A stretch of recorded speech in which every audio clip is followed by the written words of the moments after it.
We needed a little lag time from 5:30 till program starts. So all of you all live in person here could submit your questions, get some snacks, so thanks so much. But now officially welcome to the 2024 Candidate Forum. Give yourself a round of applause.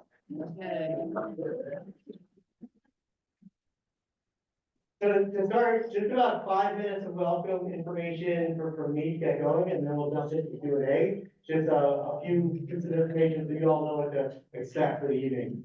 I just wanted to just start, first of all, my name is Paul Rayer. I haven't met you yet. I know many of you in town. I live just out of town on Apple Valley, so I am non-voting Lyons resident, so I feel very impartial here, and I will be your moderator tonight. I also serve as the chair of our Economic Vitality Commission in town. I want to actually start the evening just with a handful of gratitudes, thanking a few different folks. We have two primary organizers, Kathleen Spring from the Lyons Reporter and Susan Cass. Their response to the event, tons of gratitude out to them. No need to applaud, because we're going to thank a whole bunch of folks. Tons of thanks to the Chamber and Kristen Francis right here for helping organize and bringing all the food. Thanks, Kristen. And also tons of members in the library to help plan and put this on. So tons of gratitude for our organizers. Also gratitude for you all here in person, the residents in person. Thank you for braving the weather tonight in the name of civic engagement. We appreciate you. And then I know there's a lot of folks tuning in online, watching live and watching later recorded. Thank you, residents, for watching recorded versions of this as well. I know that virtual connection can be difficult and frustrating, so thank you for that. And finally, thank you to our candidates here, our 9 candidates. On behalf of everyone in town, thank you for your desire to be of service for all of us. We really appreciate you. And to everyone here, I want to thank you in advance for leaning into this imperfect process, right? Tonight is going to be super imperfect due to varying limitations, including time limitations. We only have a couple of hours planned due to technology limitations. This is imperfect. We recognize the imperfect nature of our process tonight. For example, we will not get to all of your questions. We won't have time for that. We won't be opening up questions to folks joining virtually due to varying limitations. So we know these limitations. Thank you for leaning into that. Thank you for understanding that our process tonight, is just part of a larger process, right? So there's tons of information on the Red Zone Review and Lyons Reporter about these candidates. Most of the candidates have some sort of digital presence. Many of the candidates have also brought in-person hard copy handouts that you can take. And there'll be more information coming before the election. So know that this is one part of a larger process to make sure that you all are informed voters. So again, thank you for leaning into that imperfect nature of tonight. And our process tonight, imperfect as it might be, in a moment here, in about 1 minute, I'll turn it over. And we'll start with opening statements from all of the candidates. And each candidate will have a minute and a half for opening statements. And then after that, all candidates will have opportunity to answer all of the questions. For most of the questions, there'll be about a 90-second time limit. There might be shorter time limits for certain questions. And know that candidates don't have to take up all of that time, a lot of time. I will be holding up some reminders of them to keep in time. And then there will be, if folks go beyond a lot of time, there will be a bell that will sound. Make that louder. I will make that louder. And don't worry, I will interrupt you very soon after your time. A lot of times you'll tap that, just so we stay on task. At the very conclusion, the last question will be about 30 seconds of closing statements. And then we should wrap up right at about 8 o'clock. From 8 to 8:30, we still have this room, and that will be an informal time. The official program will be ending, but you can stay or leave. We'll see what the weather is doing by then, right? But the candidates will likely be milling around as well for informal connection from 8 to 8:30, and at 8:30, we'll have to pick everybody up there. That's our process. My job tonight is to hold the space for us and really uphold that process that I just mentioned. I'll be working really just on 2 things, sticking to timing, as I mentioned, and maintaining just a respectful and connecting environment. So I appreciate everyone in the audience, everyone on stage here, the candidates, for helping me do my job by maintaining respect and connecting environment as we move forward tonight. And the last 2 things that I have for all of us to set our expectations is intentionally, this is not a debate, right? This is our candidate forum. For me, debates have rebuttals, they have back and forth commentary, and tonight is not, I would argue, not about debating others sitting next to you, all candidates. Tonight is a forum for all of Lyons to learn just a little bit more about you. So forum, not debate. And the last thing that I'll say before we jump into opening statements is, candidates, take care of yourselves tonight. It's 2 hours, it's a lot. Feel free to take notes as we go, drink more water. If you need more water, just like raise your hand, we'll bring over some water. I know, Holly, I know you're getting over a cold, so if you need to if you're finding yourself coffee and you need to excuse yourself, or someone else needs to use the restroom, just take care of yourself, candidates, most important for us. All right, I drew a very random pre-programmed drawing. I put all names into a random generator, and I picked Ted's name to go first for opening statements. So we'll go Ted, we'll go down the line, end with David, and on the next question, Tanya will start, and we'll go down the line that way, and we'll rotate around. So without further ado, we'll make sure that mic is on, Ted, and we'll remember to hold those candidates, hold those close. Feel free to stand or not stand, whatever you're comfortable with, or ready to that. Take care of yourself, and I'll turn it over to you for 90 seconds.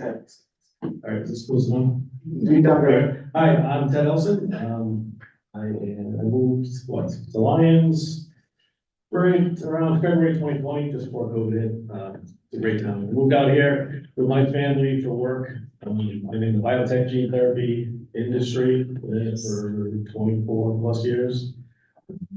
The optics center. Let's see what else about myself. I have 6 kids, 1 granddaughter, 3 are here in Colorado. My granddaughter and my other 3 children are in Rhode Island. I think this is a fantastic town. I'm glad to be here. I'm proud to be on this board. I'd like to serve again if you want me. So all I'm looking for is what's best for the town. I don't have a pre-planned agenda for what the next board should do. I feel really the board needs to look at everything as to what's in the best interest of the town, not just for now, but for the future. So no knee-jerk reactions. We need to. So just looking at, we need to look at all options, and we need to look at every piece of what we want to do. And we're not the experts. We need to rely on town staff and the experts that we have. That's about it for me. Thank you. Thank you. We can just leave that on. We'll pass it on. Okay, good evening, everybody. Can you hear me okay? Yeah. Okay, so my name's Tanya Batty. I was born and raised in Canada. I married a Frenchman and got married there in France, and I had 1 daughter in Canada and 2 children in France. We've been in Lyons for about 12 years. We have loved every minute of it. I love living in this community, as I'm sure you do too. And I really appreciate you caring enough to show up tonight, because truly that's what it comes down to, right, is showing up. And that's really why I'm standing here in front of you tonight, even though it's a little, nervy, standing up here in front of you. I care enough to step up. I care enough about this community. I step up when it's required, whether it's for the jogathon, for the Lyons Elementary School PTO, whether it's for the LEAF Board of Directors, whether it's for LCF and they need a marketing communications consultant, whether it's for the Board of Trustees 2 years ago, when we didn't have enough candidates to run an election, or whether it's for the dentist office when they need to get up and running. I always show up when needed, and I care enough to run again.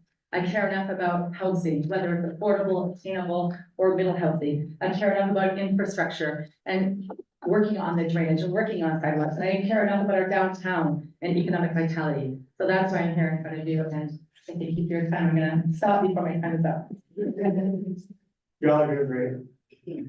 So I'm Paula Williams. I moved to Lyons in 2007. I'm very happy to be here. I am older than dirt. I've been around a long time. I'm 72, but I've been working for many years as a pastoral counselor. Came here from New York after 35 years in New York, and I intend to stay here pretty much forever. I'm an incumbent member of the Board of Trustees. I am very pleased to live in this town. It's been an honor to serve with Mayor Rogan and the rest of this board. This board has been delightful to work with. Particularly proud of our accomplishments in affordable housing, our accomplishments and focus on wildfire mitigation, and getting to 100% clean energy, which I think is a huge thing for us. And we have to thank not just all the town staff, the UEB, as well as the board for that. And I am more than willing to serve again, should you so choose to allow me.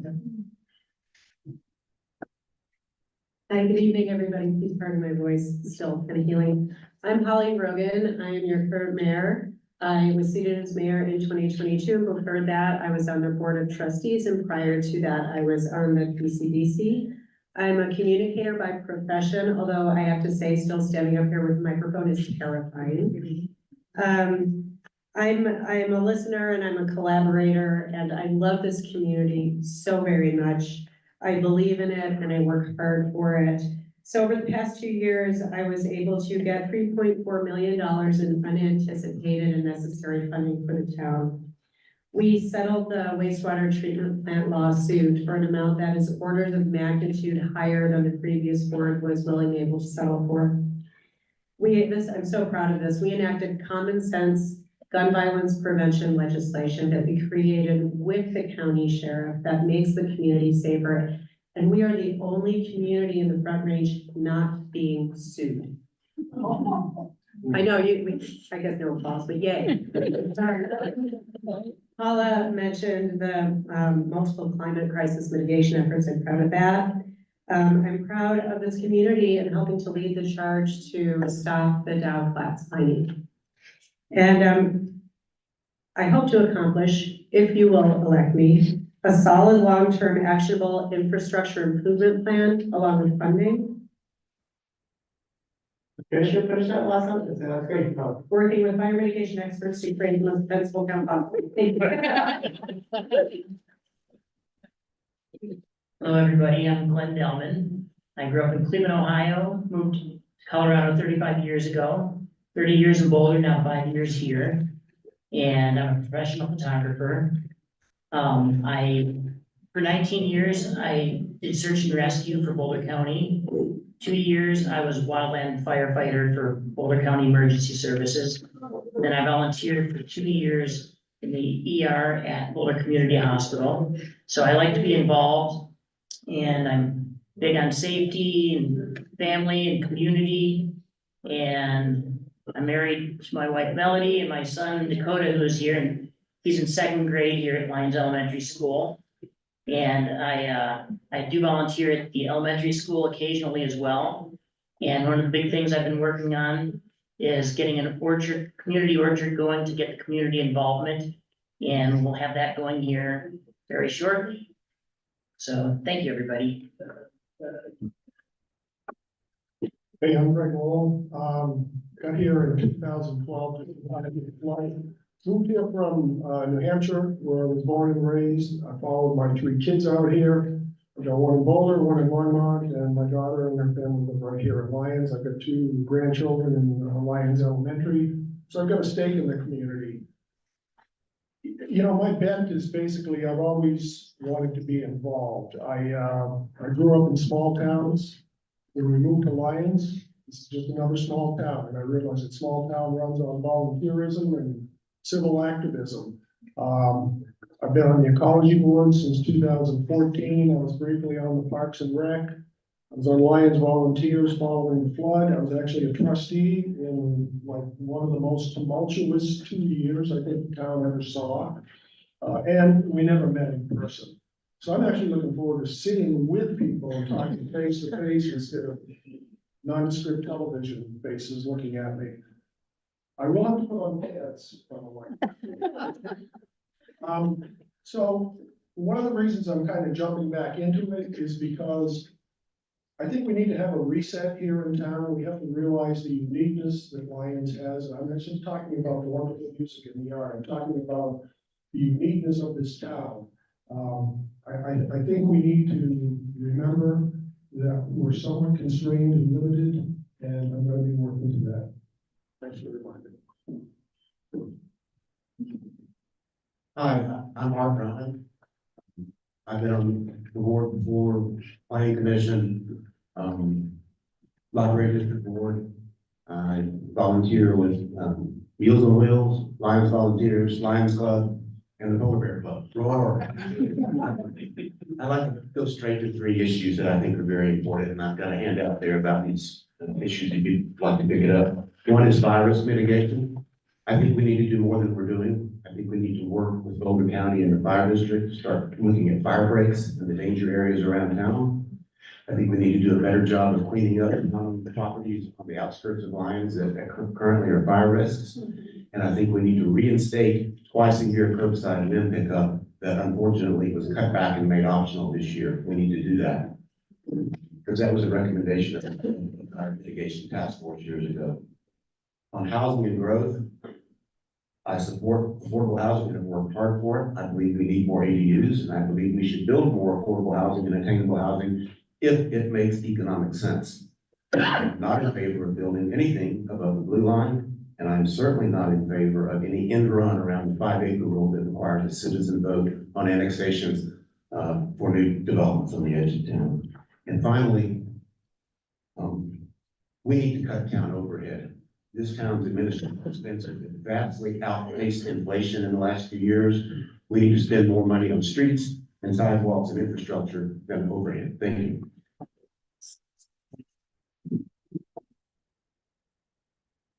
I'm gonna say, nobody minds that I said. We've lived here for 41 years. My wife Candace and I, our children grew up here. They went to the Lyons schools. I've been a 3-term mayor and served 10 years in official capacity in this town. I was also a mentor and tutor to the children of Lyons. I have witnessed the completion of Eagle Canyon, Stone Canyon, Lyons Valley Park, and most recently, the Lyons Valley Townhomes. The Eastern Corridor development has been our long-standing goal. Continuity must be maintained for success to be manifested. We should strive to take its realization a step further. In addition, utilize every available strategy for redevelopment of the buildings destroyed by the fire downtown. Economically speaking, and of the highest importance, is to see to it that the hotel plan for downtown is progressing toward completion. The growth scenarios, these growth scenarios will have a positive economic effect for the town. Downtown will be revitalized. Commercial development, my God. Just the last sentence here. Commercial development has a positive impact.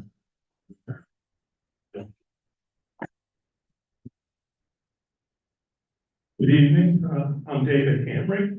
My wife and I moved here in 2018 from all the way from Longmont. And I have 2 beautiful daughters, both of them got married here in Lyons last year, so we're still recovering financially. And then my oldest daughter, the one that lives in Longmont, we're having our first grandkid in about a month's time. So life's gonna change as we know it, so. I've been involved with PCDC for the last 5 years. I served as chair of PCDC for a couple, involved in the Historical Preservation Committee and also on the LEAF Board of Directors. With LEAF, I also involved in doing Meals on Wheels, food pantry, and Lyons volunteers on occasion, so.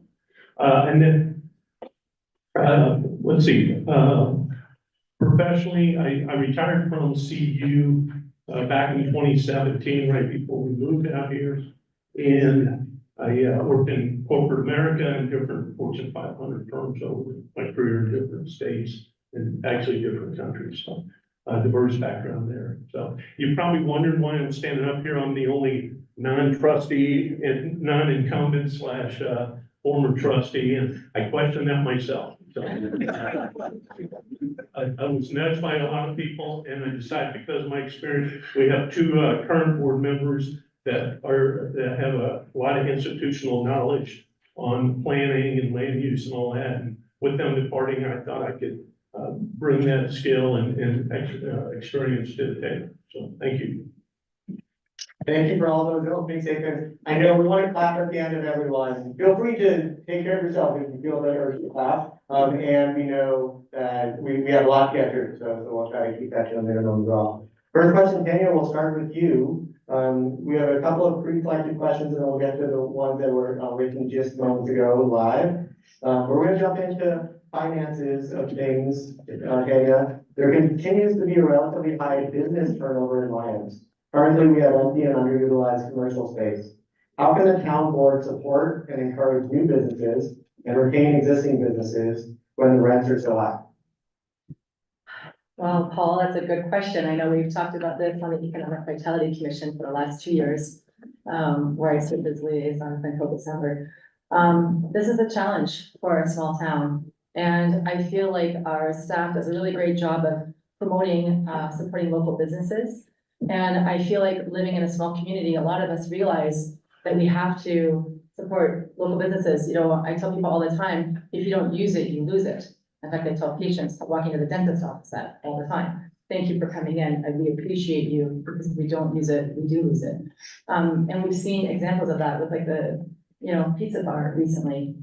And so this is definitely a head scratcher. How do we incentivize businesses to take a chance on Lyons? And I think the dentists every single day, we're choosing Lyons to invest in, investing in our community and bringing in essential service.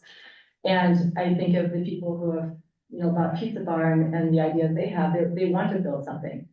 And so I think we have to get creative when it comes to incentivizing business, but also supporting them with the revolving loan fund, for example. I think that when people need help, like getting through the winter, for example, then we need to promote the revolving loan fund as well, just to give them that little bump to the summer season.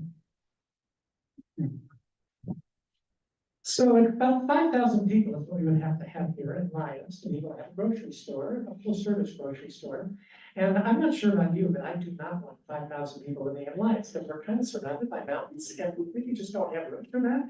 So we're always going to have issues with, are we in fact economically viable for businesses that come into town? A lot of that, a town board has no control. We have no control over state taxes. We have no control over the rents that owners provide. But we do, as a town, have opportunity to try to get people to linger in Lyons. We have opportunities to promote the town. We made Main Street look a lot better now. Broadway looks a lot better. I think that gives a lot more incentive for all those thousands of cars that are headed out to the park and to be able to stop in Lyons on the way up, on the way down. But it's always going to be a bit of a balancing act. So if we can have a bunch of ADUs here, well, then that means that we have more people who are going to be able to utilize what we have here. Of course, anytime we have a business that can draw people from another town, that's absolutely wonderful. We see that with Marigold. We see that with a few of our other restaurants or businesses. But that's always going to be an issue for a town this size. And I think most of us want to live in a town that's roughly this size. Yeah. So I agree with my colleagues. I think that one thing we can do to help businesses, one thing that I've heard is we can simplify their processes. So if we had one, for example, one checklist that a business could use when it's opening in Lyons, that would get them open faster, it would be easier. That's something that we as a board can direct staff to do. I do believe that the Broadway improvement project's parking is going to be helpful. I'm hopeful that it'll activate the other side of Broadway and bring more businesses into town. And then also, I think we need to do a better job of educating people about the Urban Renewal Authority and how businesses can use that to make improvements. For example, the State Brain Market used the URA this term to do their parking lot improvements. And so and URAs are complex. Thank you. They're complex, they take some education. So I think it's up to us to start educating people on the benefits of it. So I agree with the tax incentives. And I think that also the Eastern Corridor, that's one of the few places I think that we can put more homes, because the more people will use the businesses downtown. And I think it would be a good idea, some of the new, the burned out places in downtown, if that could be mixed use. Also ADUs, I agree, I think that's a really good thing. Another thing that I think is different, I think a lot of trails, as many trails as we can, going out from the downtown area. I've worked in Bentonville, Arkansas, which used to be a kind of rundown place, and they put all these trails in, so the people can park outside of town. And so you don't have to have all the parking in town, and they all come in, and it's now a thriving downtown with, all these restaurants and shops that, the types that we enjoy, having here. All I can tell you is I really miss the seafood risotto they used to have at the Fort. I mean, we have the Fort, who remembers Farmer Girl, Red Fox used to be here in downtown. You know, great businesses come, great businesses go. Some last a long time, some don't. I always thought that, parking was the issue. People hate to parallel park, especially on a busy weekend with all the traffic coming through town. Nothing we can do about that really on the main street. But we can try to find some off-street parking and direct people that way. The other thing is, when you think about the thousands and thousands of people that come through this town every weekend on their way to Rocky Mountain National Park, we gotta find a way to get them to stop. Whether that's signage coming into town at either end, I mean, people just blow through town on their way to someplace else. It would be nice to give them information so that they do stop you know, at one of the bars or the coffee shop or whatnot. So I think that's one of the things we can do to help that. I also remember, and I don't know if it was in our term or not, but somebody had done a survey of the local businesses to see whether for the people who come to our parks on weekend, do they actually frequent the business? Turns out, not that many of them, after they go to the park, do they stop at any of the businesses? So we have to make an effort to drive people from the parks to the downtown as well. So. As a couple of people have mentioned, I think parking is a big thing for local businesses, particularly downtown. We don't have enough of it. Because we don't have any big empty lots around here, we need to look at some places around town where we can do some micro lots, 7, 10, 15 types of places, and I think there are places like that. And I know some people don't care for it, but the hotel, if it's built, will not just produce tax revenue for town government. It will bring overnight visitors into Lyons for much of the year. Those overnight visitors, some of them will eat in local restaurants, will shop in local stores. And I think during our prior term, we worked hard to make sure the hotel plan installed will fit as best it could in Lyons. But I think that could be an economic engine for the town of Lyons, and that's why it passed unanimously by the board of trustees. And thirdly, I would like to revisit something that got started in our prior term, which was, we used to have something called a code enforcement officer. We changed the name to a code compliance officer, trying to de-emphasize the enforcement. And the vision for that was that we would have somebody, kind of an ombuds person at town hall, that could, when somebody went to open a new business or change a local business, could serve as a guide of what are the rules and what are the forms and lines, and help them get their business ideas put into place. And I'd like to, I don't think that position ended up being what we envisioned, and I'd like to make that again.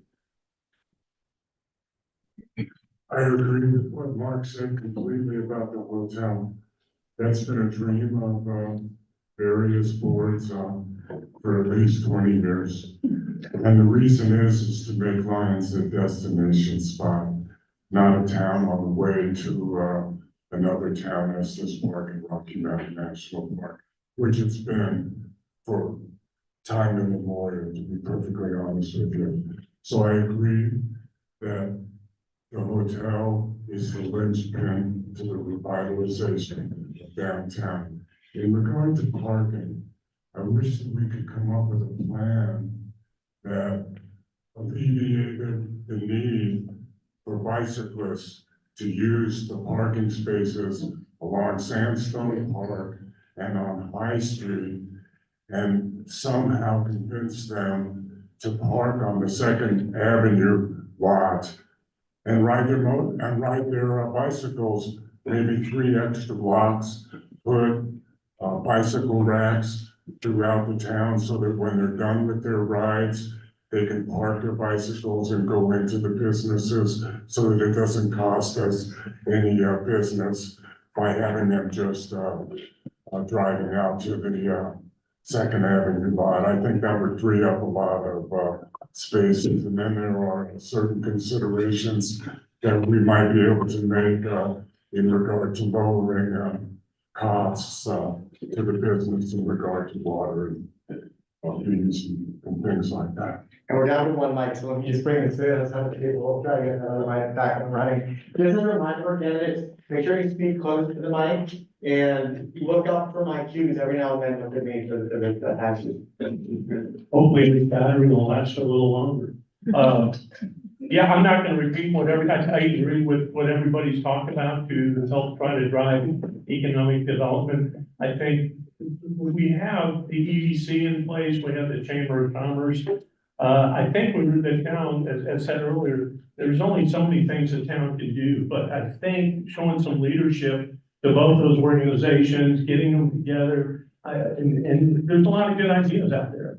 But it's really not just talking about those ideas, but doing something. So, I remember going through the comp plan, discussions, we met with every commission and met with the EDC and some of the business owners that were on it, and a lot of good things came out of that. But unfortunately, these business owners are so frazzled, just trying to make ends meet day to day. They don't have time to work on these things. So I think the town could show some leadership and pull these together and maybe bring some resources behind that to help out. That could be help out with grant writing or, advertising campaigns, like grants from DOLA or whomever. So I think, and also just emphasize the hotel. I mean, we have, when you drive in downtown now, it's really a sore sight. So we need to really try to figure out a way to fast track the hotel and also get the hole on 4th Street built. Thank you.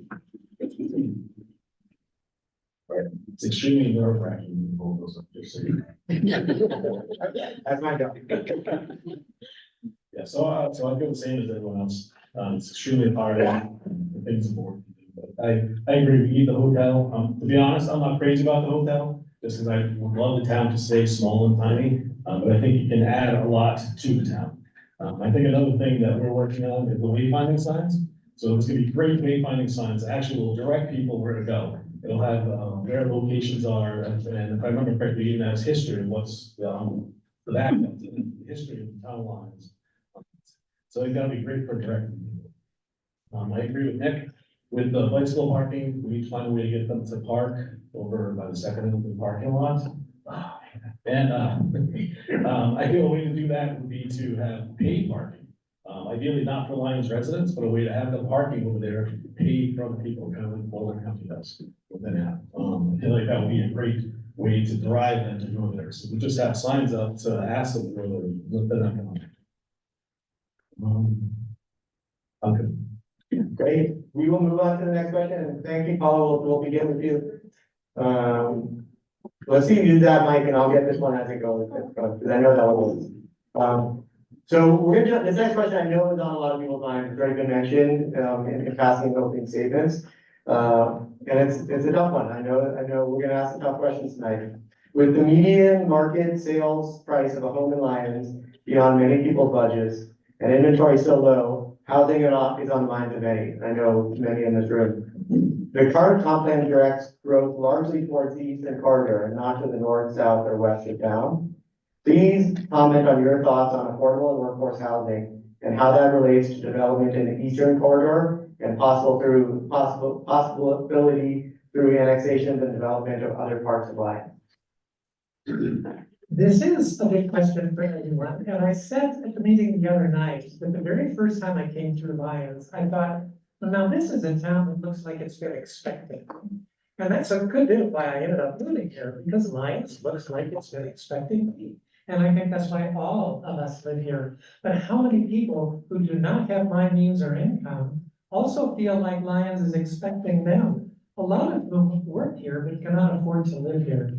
So clearly our best opportunities for growth are where we don't have mountains and we don't have wildfire concerns. So the eastern corridor is clearly the best opportunity for us, particularly if there's any kind of density to the housing. But I think we also need to look at any other opportunities we have within the current city limits to be able to add an additional place here or there. We agreed with Proposition 123, or to put 3 new houses on average, affordable houses in town over the next 3 years. That's it. And Paul, we've committed to do thus far, 10 in total over 3 years. But I think we do have to look at other opportunities, and I think the truth is, all of us are going to have to be willing to make some sacrifices to allow that to happen. It might even affect the view that we have from our wonderful headings. Thank you. Oh, boy. So I agree. We need to look at options. We have this wonderful Lyons Valley Townhomes development, and we have market rate housing. We have some other affordable housing built in. We're missing the middle, right? And if we don't build the middle, if we don't build the smaller homes for empty nesters, for new families, for our kids, what we're gonna wind up as is a community that has people who make 60% or less of the area median income, and people who can afford to buy the very expensive houses in Lyons and nothing in between. And that nothing in between, I think, includes community members that we know and love, our artists and musicians, our teachers, our police officers, all that stuff. So when it comes to where housing should be built, I believe we should look at every option. And not every option is going to work, obviously. But if we don't investigate it, we'll be doing ourselves a disservice. And if we don't investigate and we don't make some changes, the state is going to make them for us. Right now, there are bills in the House that could remove all occupancy limits everywhere. So the house next door, you could have 30 people in it with no parking minimums, and there would be nothing you could do. ADUs everywhere, including HOAs. And these, true, may go to court, but this is what we're looking at. So I feel like we need to do our part so we can be able to say to the state, you don't have to do yours. So I do believe that we need some growth to support the town. However, I do feel it needs to be limited because we all moved here, or most of us moved here because we like the small town feel. And I think there does need to be some, a little bit of affordable, a little bit of market rate, and a little bit of the attainable housing, which I do think the eastern corridor is the best place to put more of the housing. And I don't believe that we should do it above the blue line. I think a lot of those areas with the fire risks and just that would get rid of some of the small town feel. So everybody in the room, or maybe not everybody, but a lot of people I see here in the room probably remember the Trestle study that was done after the flood. And Trestle did an extensive survey of the town to try to find a place to put affordable housing, and they came up with nothing. I remember Connie Sullivan commenting that when Keith Bell offered them tract day up where Lyons Valley townhomes are now, she said it was a 3-point shot at the buzzer. And it was the last hope. And so we've got 40 townhomes up there that meet the needs of the 60% AMI. We had another 9 put in down here privately on Park Street. There's a lot of talk about workforce housing. I understand that, but I think we have to be realistic. We're not a small mountain town like a Crested Butte or a Vale or an Aspen. We have Longmont, 7 to 12 miles down the road here, where they've got 3,000 units of affordable housing. They're aiming to have 5,400. We are totally built out here in Lyons. We have nowhere else to go. I know the talk of the ADUs seems reasonable. I will tell you that the ADUs are probably gonna miss about 300 of the homes here in Lyons simply because they're under the covenants of HOAs. I understand what you're saying, but I also see if that bill goes through, it's gonna be years in court. We're talking about where we're going with affordable housing and workforce housing. Let's talk a minute about where we are, because the recent housing futures plan, I call it a non-plan because it's disclaimed to the board. With all the expert $50,000 of work that went into there, nobody actually looked at where do we stand now on our affordable housing.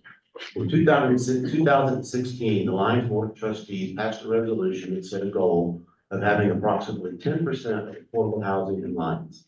Anybody know what our percentage is now? It's 10.1%. It's in the handout that I've left out front if you haven't seen it. Boulder has about 8.3%, Longmont has about 7%. Lyons 10, Boulder 8, Longmont 7. We've done pretty dang well, and it was hard work to get there. And so the tunnel vision on, we've got to have more housing, we've got to have more housing. I would like to have more too, I'd like to see more ADUs, but housing that doesn't pay for itself sticks Lyons taxpayers with the costs that are not covered by purely residential housing. We gotta be careful what we do. We don't want to do anything that doesn't pay for itself. Increasing density in low-income residential neighborhoods will diminish the remaining character of our small mountain town. Therefore, I do not support this growth concept. We simply cannot be all things to all people. We are not a wealthy town.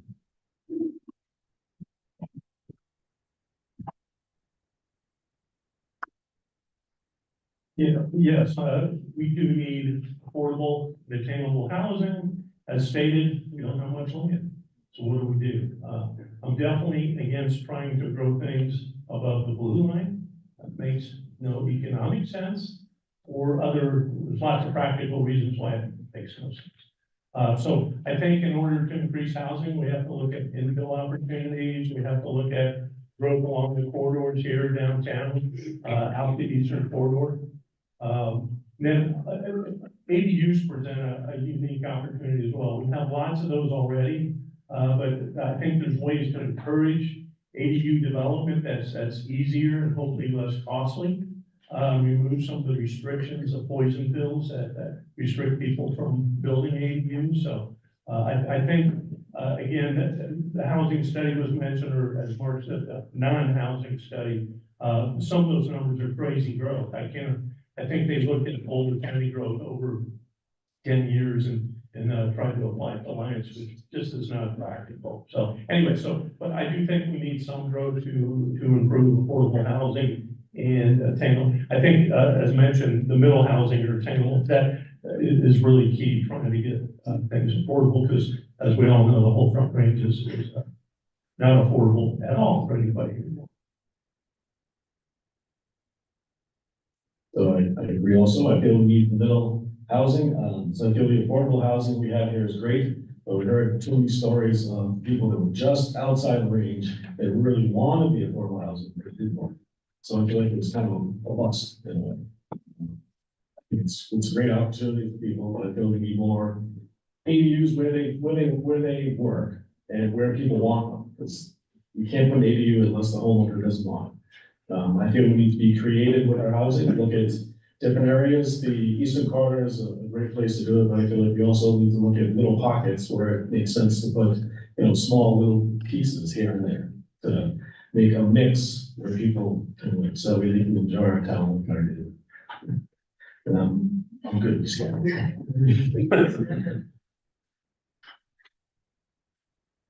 Okay, so this is a subject I feel quite passionately about. As Julie Jacobs on the Housing Human Services Commission knows, I've been serving on that commission for 2 years now. And we spent a lot of time last year helping applicants understand the process for applying for Lyons Valley townhomes. Those homes were built, 40 of them were built to replace housing that was lost during that flood in 2013. And we still haven't replaced all of the housing that was lost during the flood. So I still feel like we are at a deficit, and that we are not even at our 2013 levels. I've also seen families who overqualify when it comes to income criteria. And so that's where we talk about attainable housing, being between 80 and 120% AMI. That was the part that's missing. The other part is the middle housing.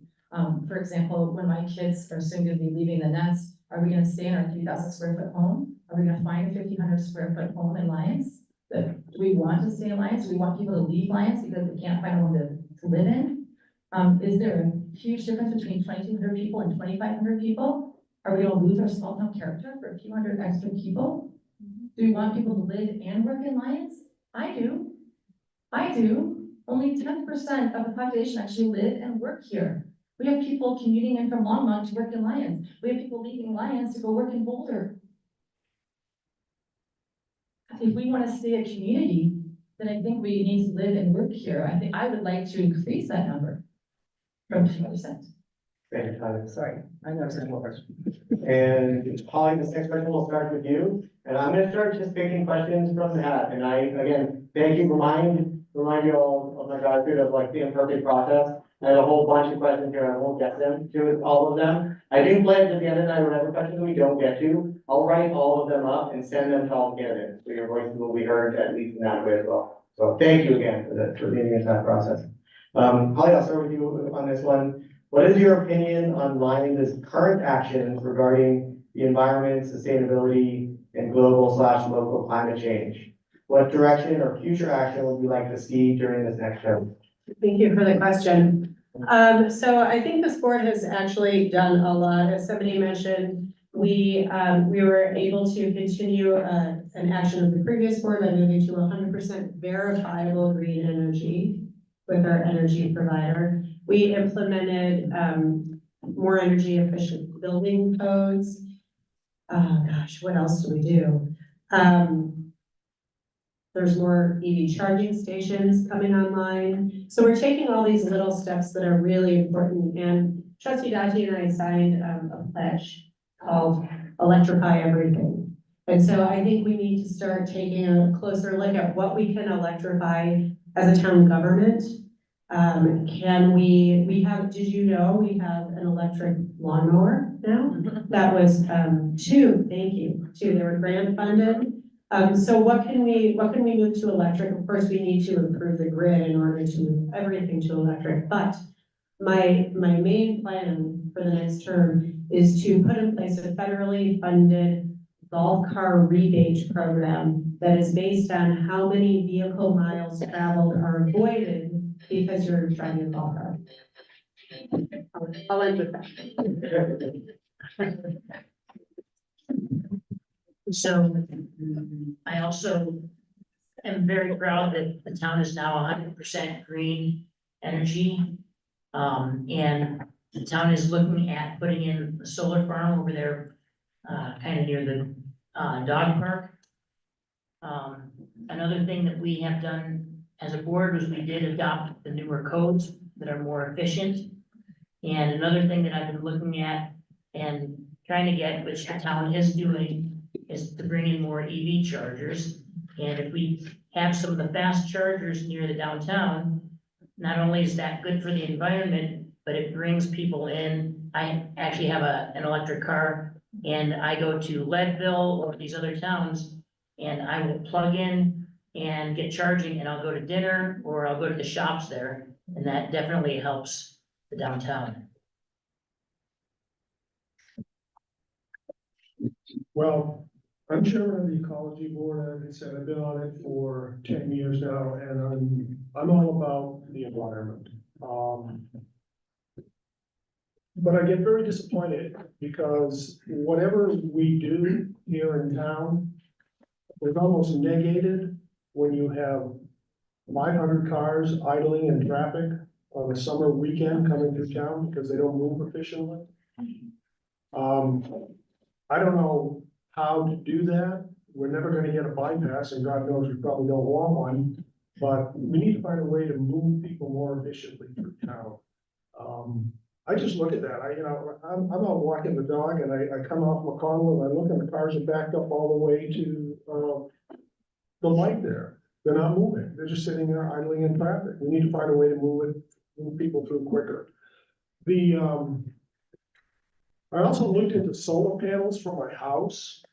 I think I'm in a perfect location to have solar panels. I dearly love to do it. I just don't have the scratch to do it. It's like $26,000 out of pocket.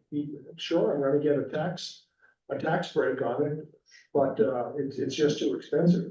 I don't think the town's in a position to offer people incentives to put solar panels on that house. But again, that would be something to consider. Among the many Lyons boards and commissions that we have, there is both the Sustainable Futures Commission and the Utilities and Engineering Board. The SFC has a Lyons Sustainable Action Plan. that has all kinds of great ideas, some of which we've implemented, and some of which we haven't been able to. The UEB is a collection of some of the smartest people in town. The solar farm has been proposed, which is a really hard, complex project to do, came from the UEB, and they're still working hard on it. It's grant supported from the state. It's had to be reworked a couple of times, but one of the best things that a board of trustees can do is rely on the people that have the expertise. The green energy, rate that we just subscribed to, 100% green energy. And they help get it started, but also the UEB carefully looked at that. So we've got two groups that are dedicated to this, and let's listen to them. Board of trustees members can't individually come up with every answer.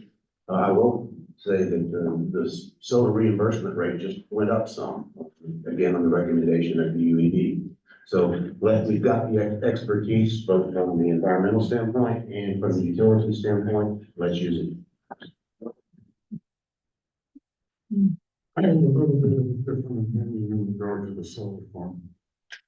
When the board of trustees decided to have an election in regard to the location of the solar farm, it was thought that the citizens of Lyons couldn't distinguish with three distinct possible locations.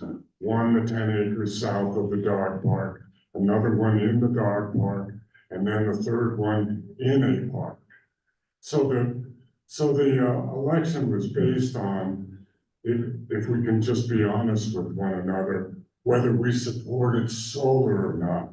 It wasn't so much about the location. The only location in the election that was proposed was in the park. And that's why you have to have an election, because to divest park property, you have to have permission of the people. I would propose that we actually build a solar farm that could supply batteries for all the subdivisions in town and all the neighborhoods in town, because the price of batteries are coming down substantially, and it will continue to come down. And if we build a solar farm that can more than supply enough energy for those batteries, we'll be prepared for any emergency.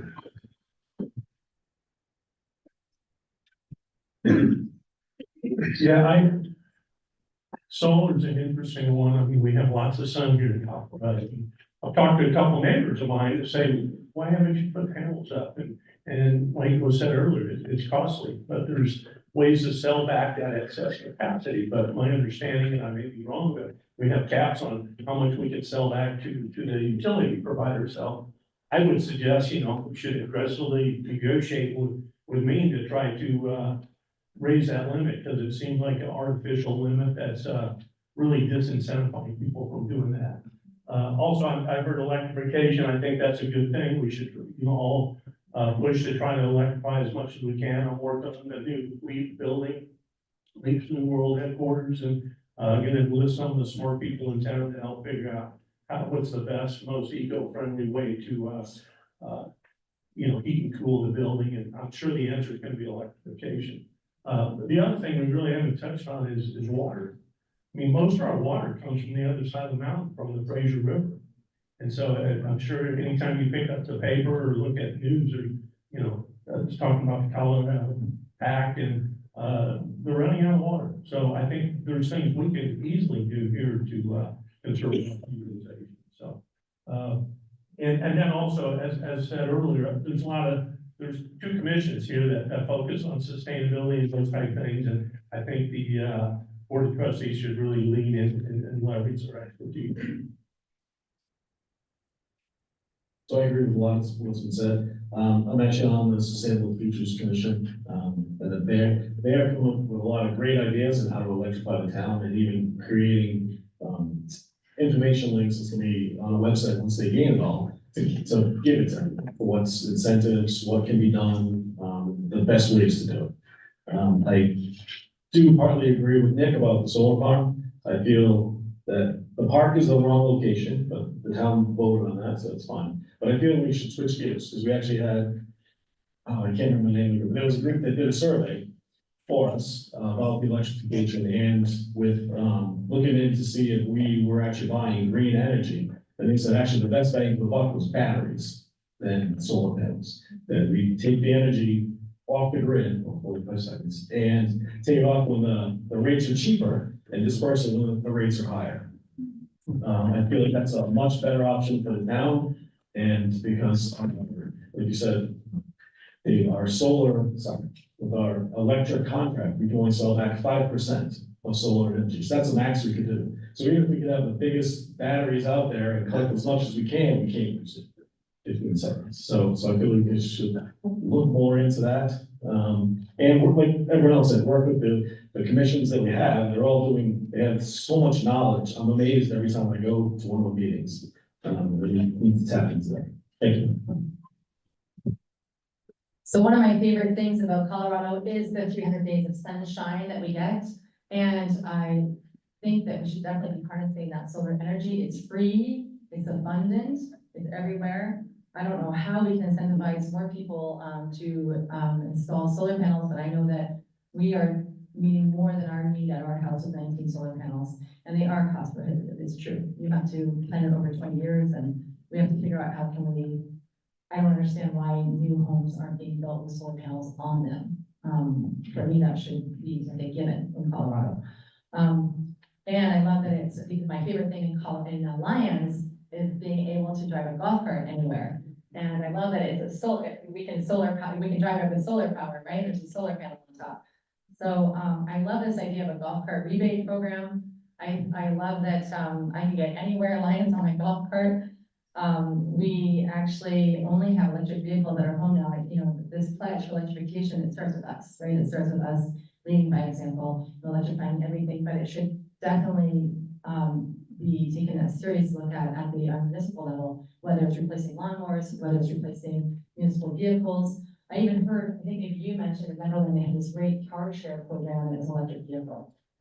You know, Glen maybe $99 a month for a leaf. I mean, there's a way that we could possibly have an electric vehicle that we could share amongst the community. We have to look at that one.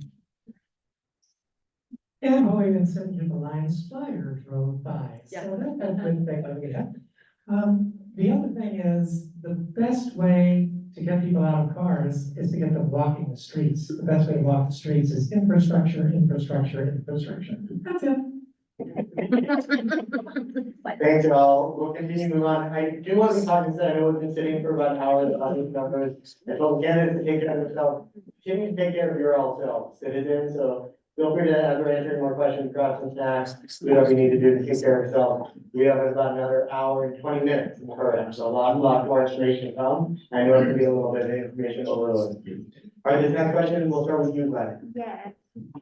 With taxes increasing due to rising property values, thus increasing fire district tax, library tax, and property tax, what tax relief would you support? Well, I think number one, I agree where the state is giving some tax incentives against properties. It is pretty hard for the town, since we operate on such a small budget, to lower the taxes. And I believe we do have a little bit lower. We could raise it, but we have not done that.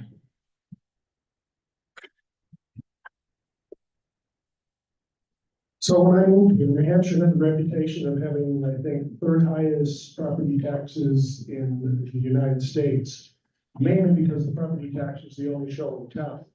So when, prior to moving out here, I did a little analysis about, well, let's see, Colorado has an income tax, they've got a sales tax, and they've got a property tax. All seemed pretty reasonable at the time. In the last 3 years, my property tax has now outstripped what I was paying back in New Hampshire. Even with my, I know it's hard to believe, senior exemption. I'm frankly at a loss as to how we can give any tax relief. The town needs the sales tax. The property tax makes up, I think, maybe like 25 or 28% of the total town revenues. I don't think we can afford to give any relief there. I don't know how to lower it. The sad fact of the matter is, more people, more kids in school, more infrastructure, more pressure on everything, more taxes. I'm sorry, I don't have the answer. A couple of things to suggest. Under state law, Tabor, you've heard of, Lyons and other towns can raise its property tax a maximum of 5.5% in terms of revenue we bring in. Only get 5.5% more revenue next year than we get this year, and it's year after year after year. In recent years, the board of trustees have gone to the 5.5% maximum every single year, except for 1 year. When Mike Carabas and I were on the board, we pushed because our sales taxes were climbing high. So let's use the new sales tax money we expect next year, and let's for once not raise that property tax amount. And we did. We kept it flat for 1 year. And after that, it's 5.5% every year thereafter. What about if we cut that in half next year? Don't raise it 5.5%, raise it 2.25%. That's what Governor Polis asked all municipalities in Colorado to do this year, and very few did. But I think we can set an example on that. Another thing we can do, and what about the lost revenue? I think we can handle it. That goes back to cutting overhead. We can easily come up with enough overhead cuts in the town budget to make up for that lost income. Secondly, sales tax, our biggest source of income. We don't need, it's about to be raised to go to infrastructure and people vote for it. But there's another thing we need to look at sales tax, and that's collecting the sales tax that's coming in now. We let Diner Bar run up sales taxes for a year and walk away without paying a dime. And we've got a means to deal with that in the town code that we put in there in the last board, and that's we can yank a business license if it doesn't pay its sales taxes like the rest of the businesses do. That's only fair. Excellent. In regard to the fire department, the library, I would not be in favor of approaching a tax cut in either one of those. The sales tax I'm in support of because it's earmarked for infrastructure. In regard to property tax, it's the commercial property taxes that have hurt. Maybe just remember to hold that mic close to you. It's the commercial rate. It's what drove rents so high that we now, I don't want to offend anybody in the real estate business, we now have 7 real estate offices in what normally is the most vibrant sales tax generating area of small mountain towns, and that's downtown. So if we could somehow petition our representatives to continue to look at commercial property rates, I think that would go a long way towards alleviating some of the problems we're having renting to the diversity of businesses downtown, where we could actually accrue additional sales tax. Yeah, when taxes is a tough one. When you look at real estate taxes, I did some numbers the other day, and 13% of what you pay in real estate taxes, which we know in the last 5 years is double, 13% goes to the town, so not much. So there's not much wiggle room there. The game really, to me, is about sales tax. So yes, I'm for the new sales tax hike that's being voted on. I think it needs to go to infrastructure, stay with infrastructure. That said, I agree with the need to spend tax dollars more efficiently. I think we need to examine that, make sure if there's any opportunities to save money there, we should certainly look at it. Nick, I agree with your comment on when you mentioned we have all these real estate offices. You look at really the tax base, those are service industries that don't pay sales tax, right? So if we could somehow up the mix of retail type things in our downtown corridor versus service industries, we can certainly generate more tax revenue that way. So how do we do that? I don't have the answers. I think we could look at ways to incentivize more retail industries, as well as maybe some zoning changes. So just a thought. Oh, can you give me that? Yeah, that was something interesting. Can you repeat the question? Yeah, you bet. The question is, with taxes increasing due to rising property values thus increasing fire district tax, library tax, and property tax. What tax relief would you support? Thank you. So for tax relief, so I could be wrong, but I don't think we have any choice in the library tax and the fire tax. So we can't change those as a board or town. So there are some things that are changing. There's new zoning coming from Boulder County that's gonna change some of the commercial property to agricultural, which will change the tax rate. So that will help relieve some tax pressure if that goes through. Other things we can do, yes, we can look at, the budget for the board. We look at it closely every year. There are some big budget payments we have this year that are coming ending, so that'll free up money for next year. So I believe it's $175,000, $300,000. So that'll free that up for next year for loan payments that we've been paying. And other things, just being creative in what we do, how we do it, looking at the best looking at what we do with our money to have the best options. I definitely do support the new tax for infrastructure, because it's badly needed to get infrastructure done. And the amount of money we put aside each year, we can't accomplish very much. That's it. This is a challenging question for sure. Which tax relief would you support? You know, I'm sure I'm not the only one who will appeal their property tax of Boulder County. They're raised anyways, this year. They have seemed to increase year on year with the real estate value of our homes. And honestly, where I really, I feel that's a big one for residential, owners, but I also feel, that the commercial taxes have been a huge burden for a long time. I remember maybe 10 years ago when Steamboat Mountain had to close their doors because they could no longer afford the commercial taxes. And, I'm hearing, the number of realtors on Main Street, and those could be sales tax dollars.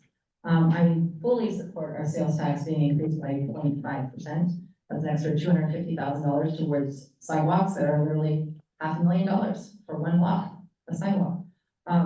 So yes, I believe in increasing the sales tax, and I don't know, I would love to reduce taxes on businesses and on properties, but that would be at the state level. That's not anything I can control, but we can totally support that at the state level. So we as a board are looking at opportunities to tax other people besides us. And so we did increase the tax for marijuana businesses. We also increased the occupancy tax for hotel, for people who stay in hotels or are camping at Meadow Bluegrass. And so we continue to look for opportunities to be able to do that. Also, with the rezoning that's taking place, it actually will lower the taxes for some businesses rezoned as ag. It will not make any difference in the taxes you and I pay on our homes with those changes that might occur. One thing that does make a difference is, I said in a meeting a couple of months ago, if you ride a bicycle too fast, you fall. If you ride a bicycle too slowly, you fall.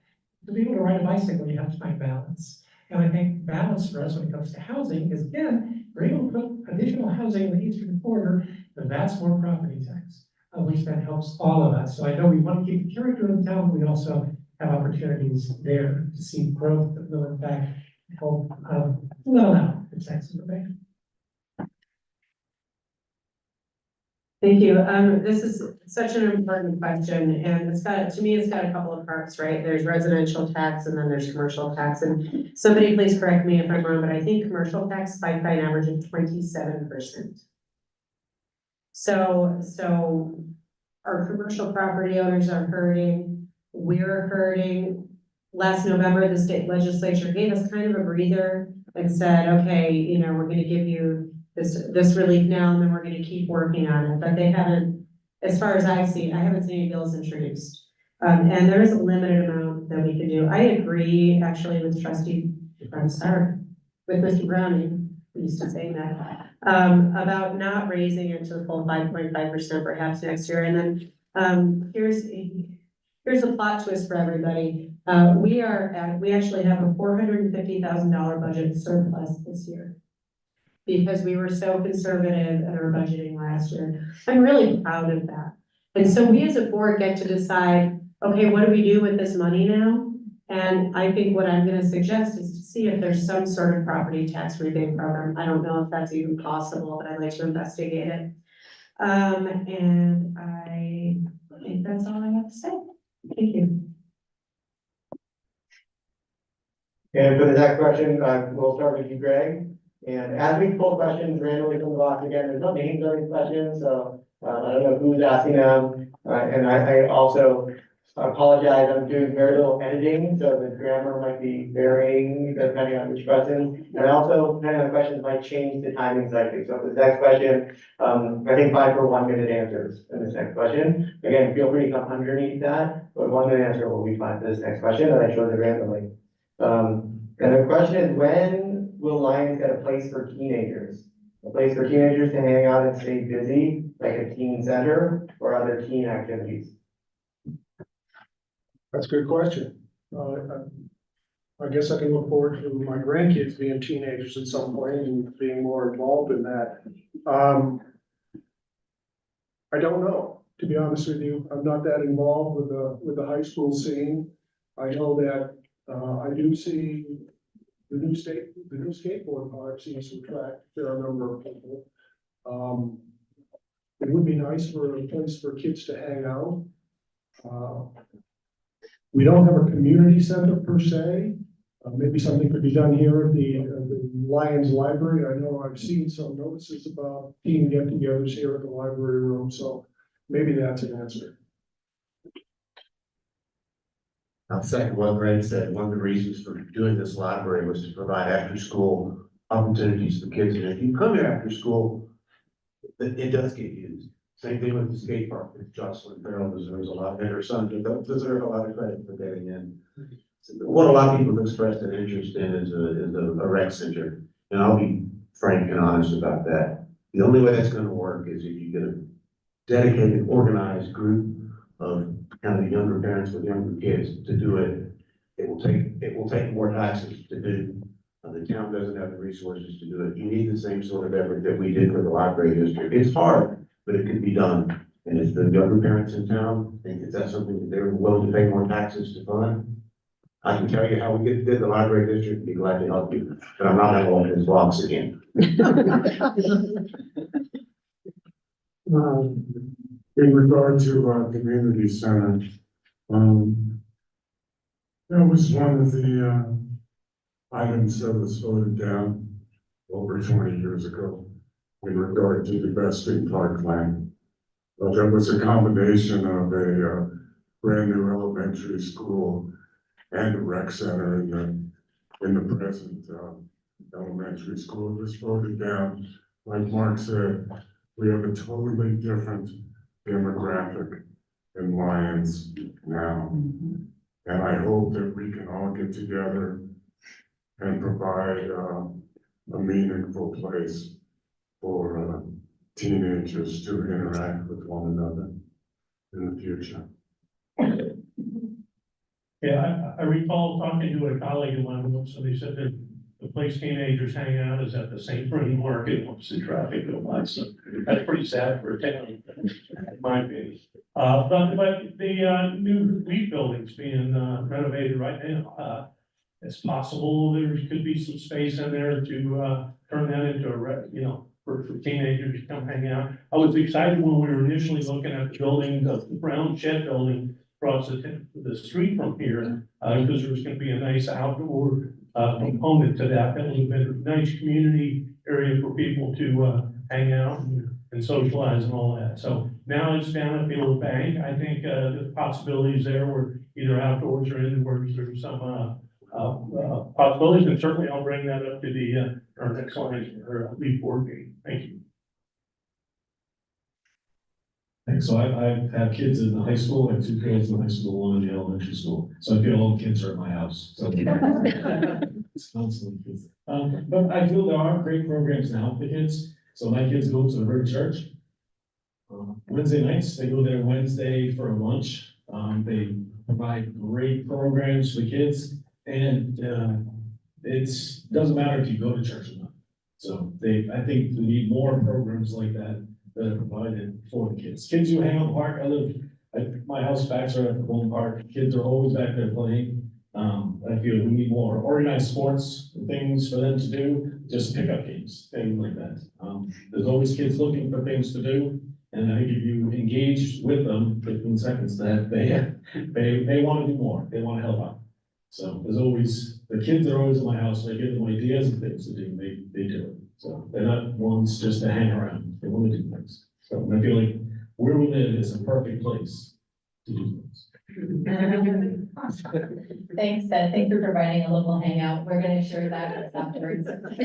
Teenagers, we're gonna add that to my list too.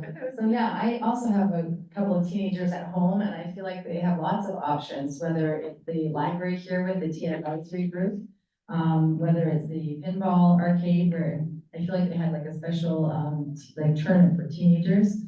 Whether it's Leaf who offered a support group for teenagers and actually at the middle and high school, so they went to where the teenagers were. The skate park obviously is very popular with skaters. My daughter who's a dancer, she's at my mat every single night. And those kids hang out after dance, they're hanging out on the weekends, they're practicing their dances. So I guess it depends kind of on your group, whether you're a skater or a dancer or, you know, pinballer. I love that the church is offering programs whether you go there or not. And I agree with Mark over here about the recreation center. I saw the work that went into creating this beautiful building and creating that library district. And I feel like we would need to create a specific dedicated district, and that would be more taxes. And that would need a very dedicated group of volunteers for what, 5 years, Mark? Yeah, so that's my shout out to anybody who wants to start a recreation center fund. I'm happy to pay more taxes towards that, but somebody has to dedicate themselves to that. So I have 5 granddaughters who are all teenagers. I think it's interesting when they're with us for 6 weeks every summer. I'm also a therapist, and our kids are in trouble. Nationally, our kids are in trouble. Suicide ideation rates are increasing exponentially for teenagers in America. It's a complex problem. The best way for us to treat it as quickly as possible is with good mental health care. Thank you to Leaf for making sure that that's happening. Providing opportunities for things like dialectical behavioral therapy, which is a group thing that pretty much all of us should have gone through when we were teenagers, helping us to learn to figure out how to interact with one another. So I think way more than a recreation center, I'm concerned that we provide kind of mental health assistance that is required for our young people today. And if you're a person who kind of believes in just the concept of prayer, well, then just pray for our kids because they really are. So the question is, when will we get a teen center? And I think the answer is, we don't know. And we don't know if we will get a teen center, but it's clear that we want to, I think everybody here, everybody in this room wants to support our teens. I think Leaf has been doing a great job. I would love to see maybe some sort of permanent programming there for teens, a place for teens to go hang out. I know Lyons Community Foundation has generously funded, for example, after prom parties, things like that for kids. And to what Paula was talking about, she obviously has more detail than I do, but what I do know is that the Surgeon General recently said that our most recent and current epidemic is an epidemic of loneliness, and disconnection. And so anything we can do to address that loneliness and disconnection is only going to help our tech community. So I think we are gonna get a teen center as soon as I win Powerball. Every day on my run, I start dreaming of that. I would love a teen center, community center, but it is gonna be very hard in a town with 2,200 people. And you have, I believe it's 17 miles to the west, they've got one in Estes Park. Then they've got them almost the exact same distance in Berthoud, Longmont, and Boulder. So we go there to all these, and so I looked them all up. But I do think that having stuff here at the library, and if they can open the gym and stuff at the high school more often to have the kids in there, I think that would be great. Great, this next question, Mark, we'll lead off with you. Literally the last 2 pieces of paper I pulled were both about wildfire, so I've melded those 2 questions together. And also, the risk of wildfire wiping out the town is significant, as we all know. How can the undergrounding of electrical service be accelerated to help mitigate that risk? And what else should we be doing? Oh, sorry, minute and a half. Yeah. As to the undergrounding, that's been being done as project by project, as we did on Broadway, the shells, the undergrounding, it's expensive. How to do it, come up with a lot of money to spend on infrastructure, that's some of the more important infrastructure. The wildfire, that's one of the things about any new development up in the hills, they'll have to underground all the electric up there, no doubt, that makes it expensive. What else can we do? I mentioned a couple of things. I think that we need to look at fire breaks to our west and south, where the prevailing winds come from. My brother's a retired engineer who's worked on some of those projects in his little town in Arizona. It's a very, very similar topography and elevation to Lyons, and it worked. Strawberry Pine, Arizona, they had a fire break that was actually coordinated with the local trail, accessible with the local hike and bike trail. It worked to stop a wildfire that had there. And I mentioned some other things, but we need to do curbside and pick up and get the general stuff out of things. We need to clean up the properties that we, the town, own. We can't expect our residents to keep their properties clear of brush and dead wood. If we don't do it ourselves, we've got to do that. And I'll pass it to that one. Thank you, sir. There are very important further fire mitigation strategies to implement.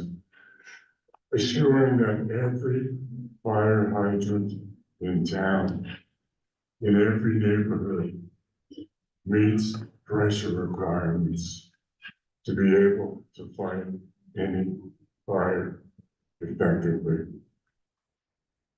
There was a resident that came to me because he couldn't build an addition on his house.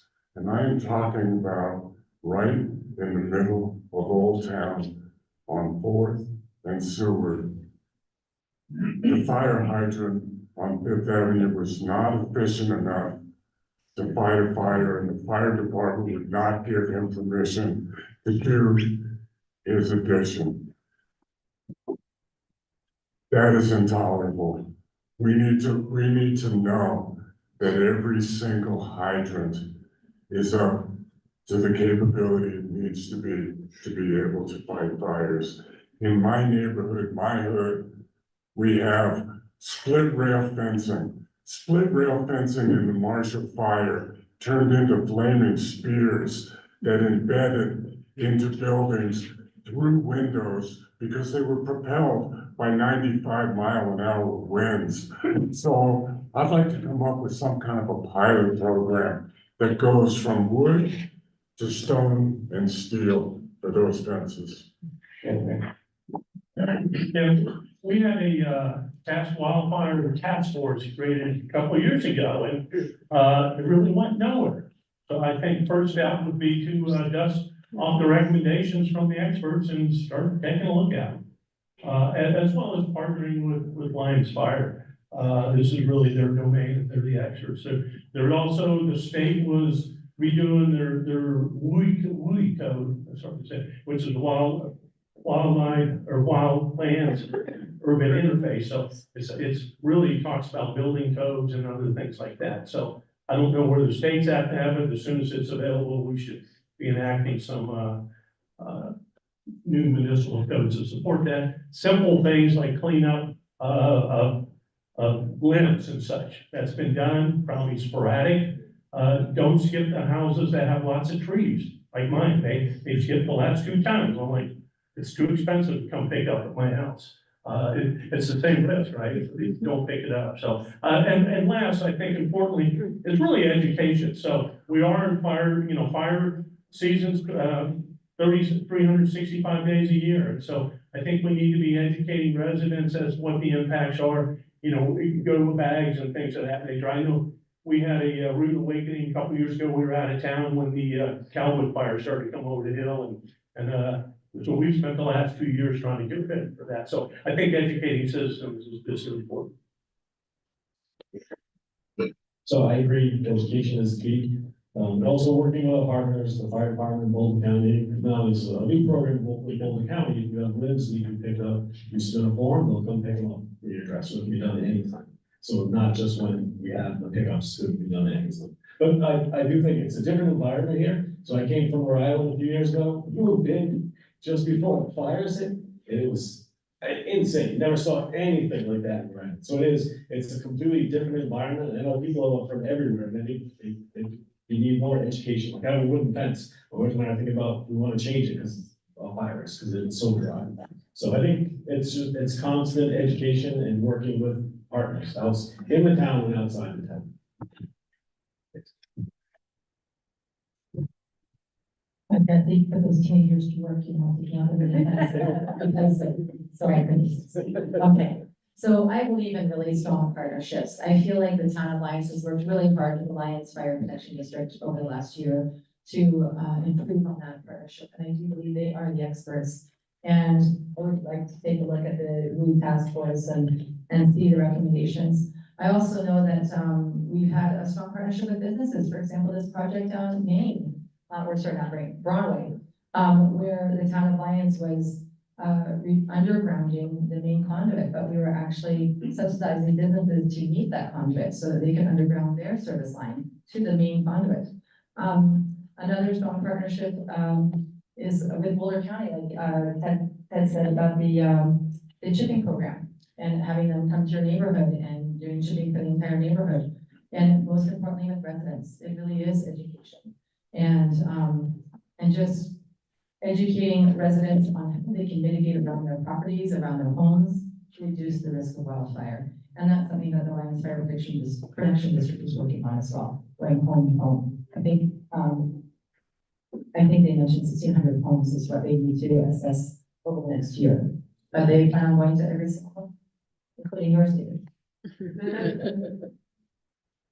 Wildfire mitigation has been our #1 concern as a board, and I do have a little bit of good news here. It is my privilege, honor, to be able to coach TED speakers.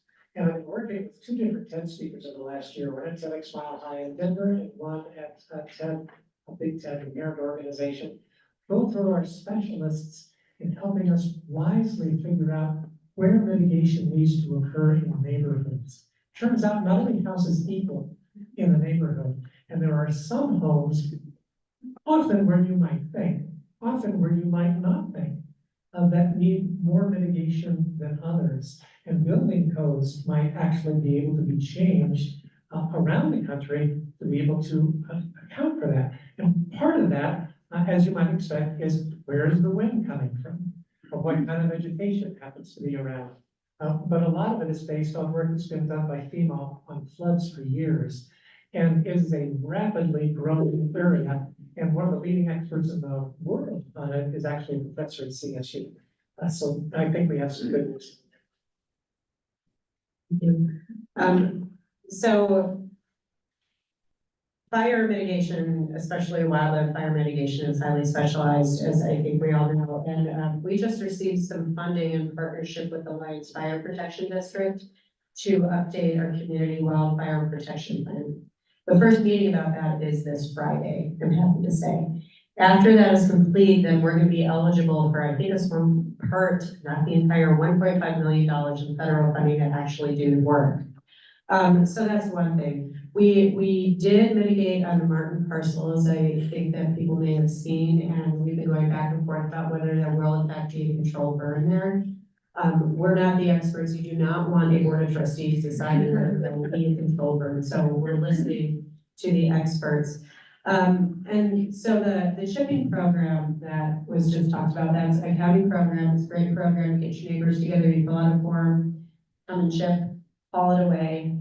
But it turns out that people didn't take advantage of it. So when this board decided to move back on the curbside pickup, it was because, well, the county's doing it. If the county's doing it, our taxpayers probably don't want to pay twice for the same service. And so we're gonna take a beat and see how that works. Nobody took advantage of it. So we have that data point, and I'm in favor of putting the curbside pickup back in place.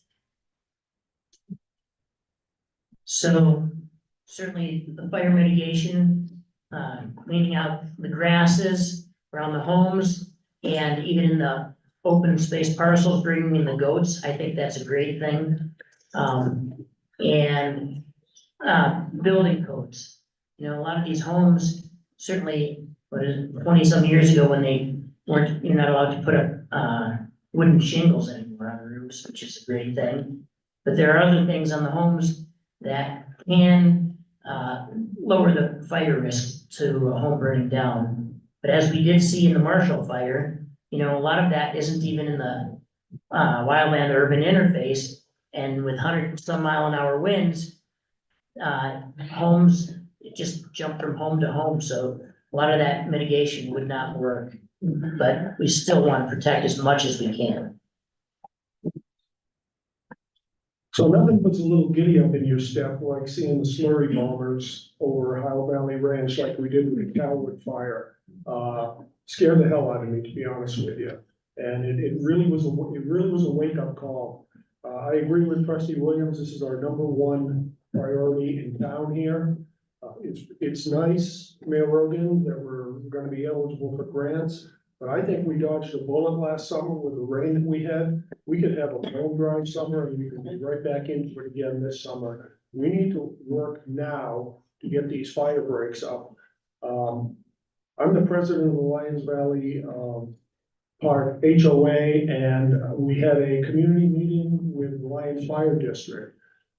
And as coming out of that, it was revealed that the South Ledge Ditch Trail, which runs from behind the Summit Housing, runs all the way up to by the dog park there, is the perfect fire break. The problem is we need to get everybody's permission to work on that. I'm working on that now. I've been in touch with CEMEX. I've talked to the South Ledge Ditch people. I'm hoping to make that a reality before next summer, so we don't have to worry about that, because that puts 120 houses in Lyons Valley Park and all 40 houses in Summit at incredible risk of a western driving fire. So, the other thing, I'm gonna put out a pitch here for the Lyons Fire Protection District. They will come to your house, they will do a free inspection, they will walk around your property and they tell you what to do. Person to speak to there is Nicole Palestro, and Rich Palestro. I can give you their, email. They will gladly come to your house, do an assessment, and you will have a to-do list there to make your house safer from fire. Thanks, Greg. Great, and I think this next question, we'll start with you and we'll go around. We have heard from present and past board trustee members that serving on the BOT is the quote-unquote most thankless job. It is sad to hear that, as we know you all serve because you love Lyons. How do we all fix that? And it says, so people want to serve on the board in the future, but this so actually looks like 50. So we're gonna read that sentence again. How do we all fix this so that 50 people want to serve in the future?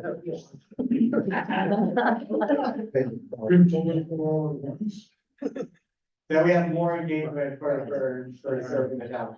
First of all, I want to tell you that it is not a thankless job.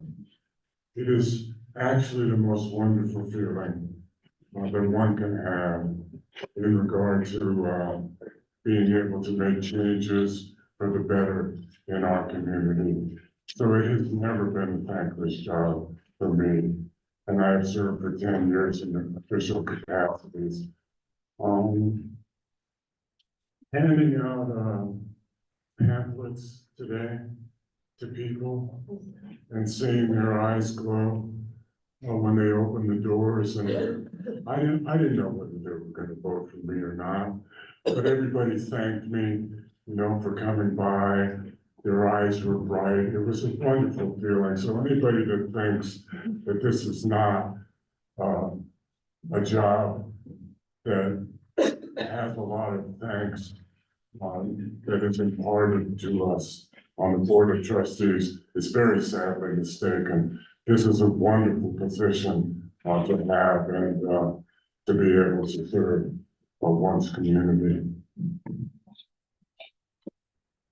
since I haven't served on the board of trustees. Don't know, it's like, listen, you probably don't have a clue what I'm getting myself into. Thank you. But I have served on the BCDC for a long time and been involved in other communities and similar roles, but I think, and we've seen this in the last month or so, where there's been some issues, lots of community engagement. And I think that's the important thing here. I mean, if you're, I mean, many of our BCDC meetings, there's very little public input. Now, if something controversial comes along, we'll hear about it. But you really want more input almost all the time. So somehow I'd like to see going forward, how do you get the community more engaged? I don't know if it's, through social media. I'm not a huge fan of that, but and everybody has different channels they use to stay abreast of what's going on. But I think community engagement, and that's where, hearing what the respective, residents want is important versus some board that's trying to guess what's right for the community. So I would encourage, community engagement. The other thing is too, and I found this with LEAF and on BCBs, Lyons is so small, you can have an immediate impact on things. So, and that's what I'm doing. That makes you feel good. So, I would agree, it's not a thankless job, so I enjoy being in the board. I did not know what I was getting myself into this. It takes a lot, I'll be completely honest. So I'm on the board, between board meetings, commission meetings, because I'm on 3 commissions plus the boards. It's probably 22 hours a week plus prepping for the meetings. I'm sorry, not a week, a month, plus prepping for the meetings. But I think the biggest thing to make it better is just like they said, more community input. So there's so many meetings where we have no one there, and no interaction. So it makes it difficult to know what everyone wants if they're not there. And I feel like the town is doing better by putting e-blasts out with emails and in Facebook. And if there's a better way for us to communicate with the town, I think we should explore everything we can. But no, we need the community. We want to know what everyone wants. It's not just what we want, it's what you guys want. And that's it. Thanks. And you have a full-time job, right? Yes. Yeah, I think that's what I find most challenging actually, is going from your full-time job into 5 hours of meetings or 6 hours of meetings. But I agree with David here. It really is a meaningful way to make a difference locally. I've served on many boards here of local nonprofits, and I feel like at this level, the municipal level, you really can make a difference. For example, I've been quite perturbed to see how easy it is for my kids as teenagers to get a hold of vaping pens or flavored, what do they call that, like vaping juice. And when I see it front and center at some of our gas stations, I question whether that's something that we need to revisit. And I know that Boulder has been successful in banning the flavored juice that kids can get a hold of. And I know it's very enticing for them to start with some bubblegum flavor. But that's something that, like you said, with the the gun issue here, locally, we're able to affect change here locally. And it's incremental, but it feels significant.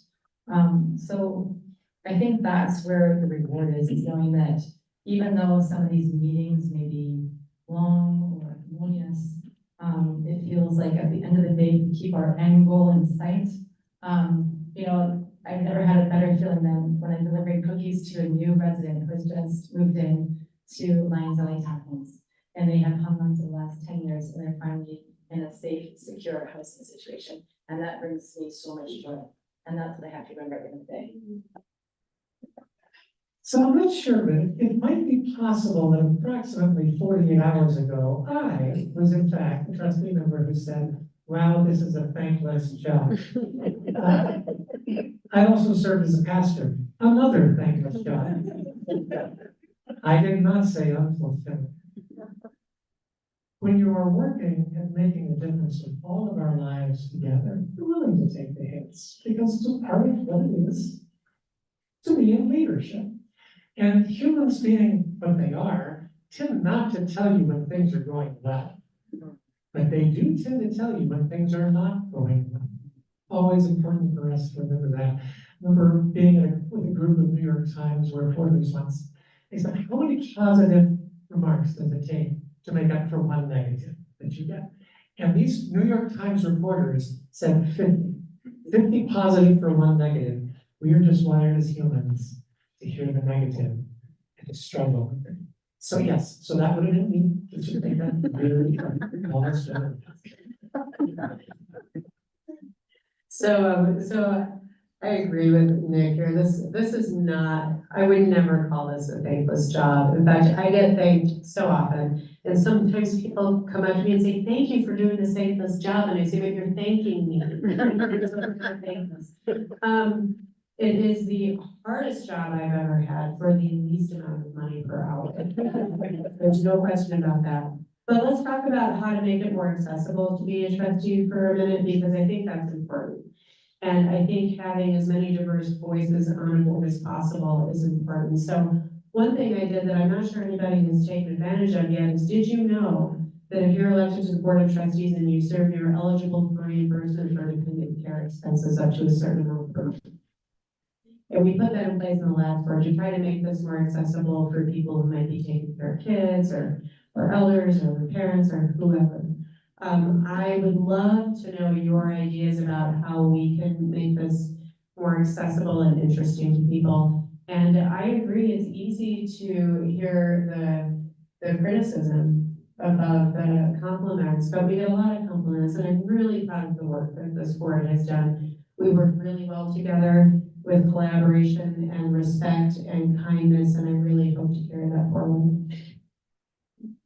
So I think one way to make it, so people want to do it is to have the board meetings end at 7:15.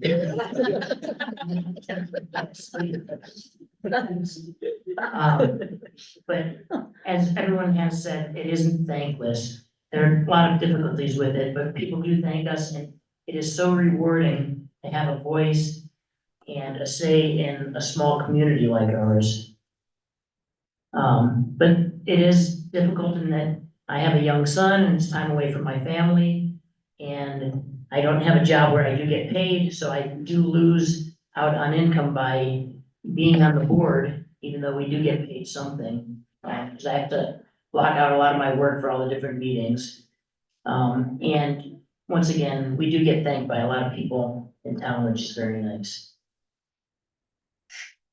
Yeah, I'm with you, Glenn, on the 7:15 meeting. You know, the last term I served, correct me if I'm wrong, guys, but we often went till after midnight On Zoom, on Zoom.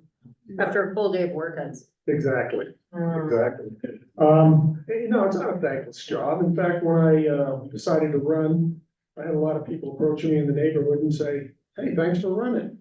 Okay, you know, we all like the recognition, we all like to be liked.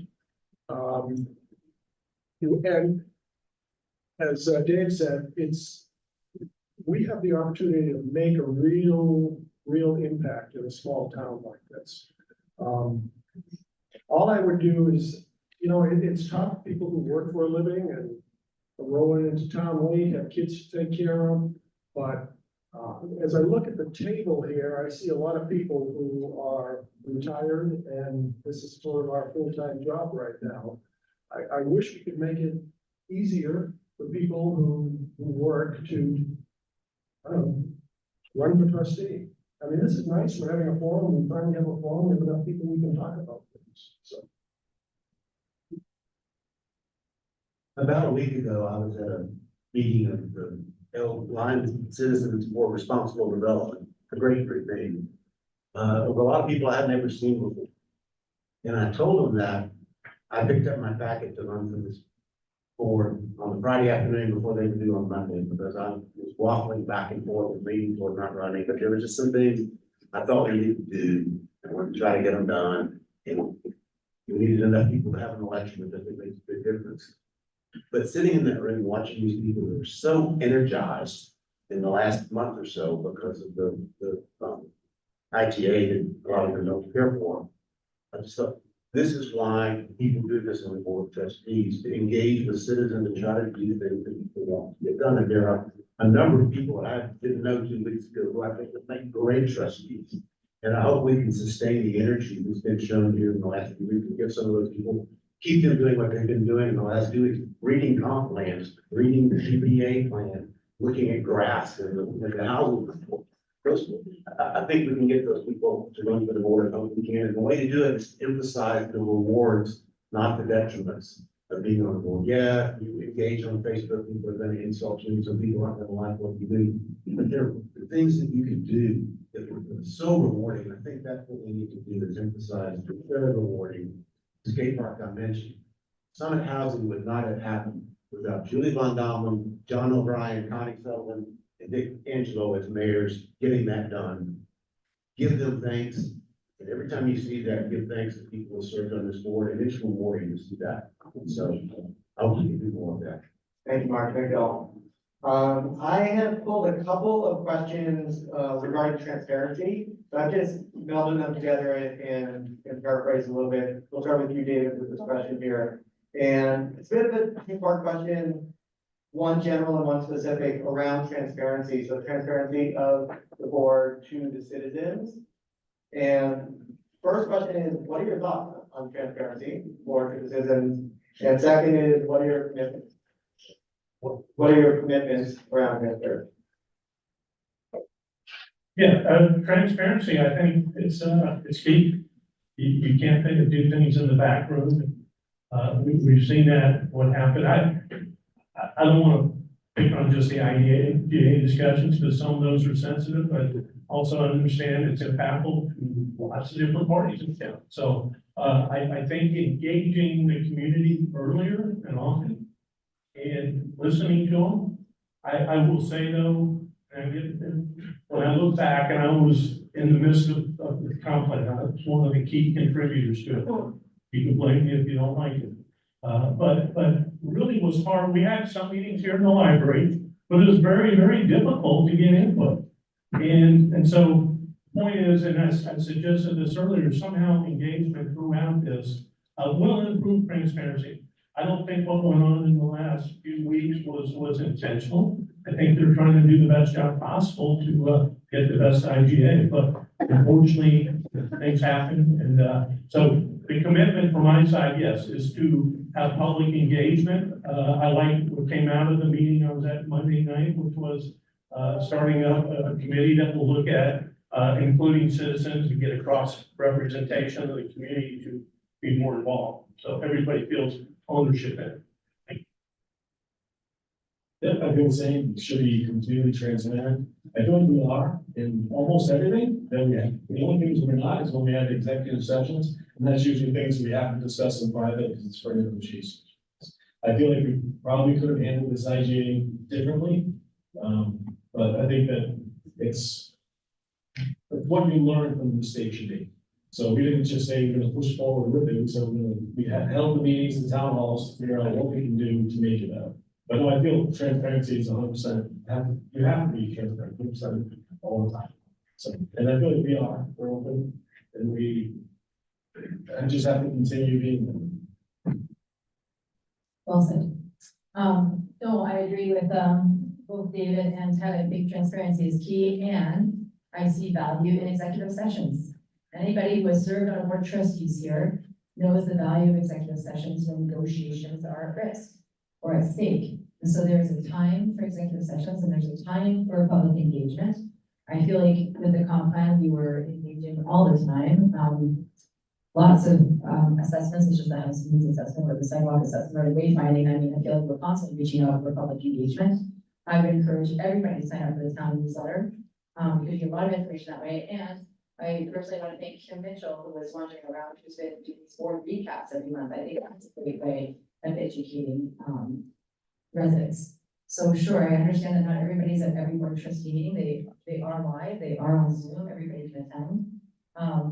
Everybody can come and talk to us about any issue unless it's been under executive session, in which case it's confidential. We're not supposed to discuss those things because of negotiations. But no, I think whenever possible, transparency is key for building trust in the community. I wish everyone in town had an opportunity to sit with us through our meetings, which are not fast. in the last 2 years to see just how honest, direct, and focused this board has been, and particularly our mayor. Has looked at every single possibility, every single situation, has listened to everyone. And so we are, in fact, sometimes in situations where our attorney advises us that some things have to be done in executive session. But I ran a large company, it became very large for 35 years. And we became the largest in the nation, and what we did. That would never have happened if I was Machiavellian, or if I ever tolerated Machiavellian behavior. The end does not justify the means. What goes around comes around. Transparency is essential. I agree, transparency is essential. If you would like, all of our meetings are also available on YouTube. If you get bored over the next couple days in the snow, you want to watch them. This board takes very seriously the rule that no more than 2 board members should gather for anything unless it's a publicly noticed meeting. And I know other city councils and boards that I'll go out for drinks afterwards, but we don't do that. We take it very seriously. And what I want to say is that if you want to know something, please ask. Please just ask us. You can email me, people here know. I answer my emails sometimes at 2 in the morning, which I'm sorry, but I do. Ask us anything you want. And yes, executive sessions are sometimes necessary. You know, we listen to the experts, and when the attorney says, you should really be talking about this in executive session, then that's the motion that's made, and that's appropriate. I'm not sure I have anything else to say, except that I think that transparency is essential for democracy. And so I'm committed to it. So I agree that things should be 100% transparent, and I do believe the town and the board are. And I know there was some belief that we were not being transparent. But in an executive session, we can throw around ideas, but we cannot make any decisions. And then we kind of form our opinions and can make the decisions in public. And I do agree, public engagement is great. The more people involved, the better. However, no matter what the decision is, not everybody's gonna agree. And the town does send out the information for the public to be engaged in things, and some people sometimes hear things that they have not, they haven't been involved enough and don't hear everything, and that's when some of the people can get upset. But the more we're involved, the better. So we have this quaint little custom in New England, it's called town meeting. So every year in March, the entire town, or all the registered voters, gather in town hall and they vote on every budget item. It is tedious. But coming out of that town meeting is a thing called a town report. So when I got elected trustee, I began to think that perhaps maybe, even though we're a statutory town, we've never had a town meeting type of government, that a town report might be valuable. So with the support of the trustees, Mayor Rogan, Mark, and Nick, they supported me, and so we turned out the first town annual report 4 years ago. This is the 4th one.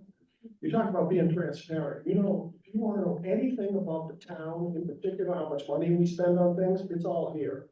It's all online now. There's got my own hard copy because I asked for it, but it's available online. Everything you need to know about the town is in here.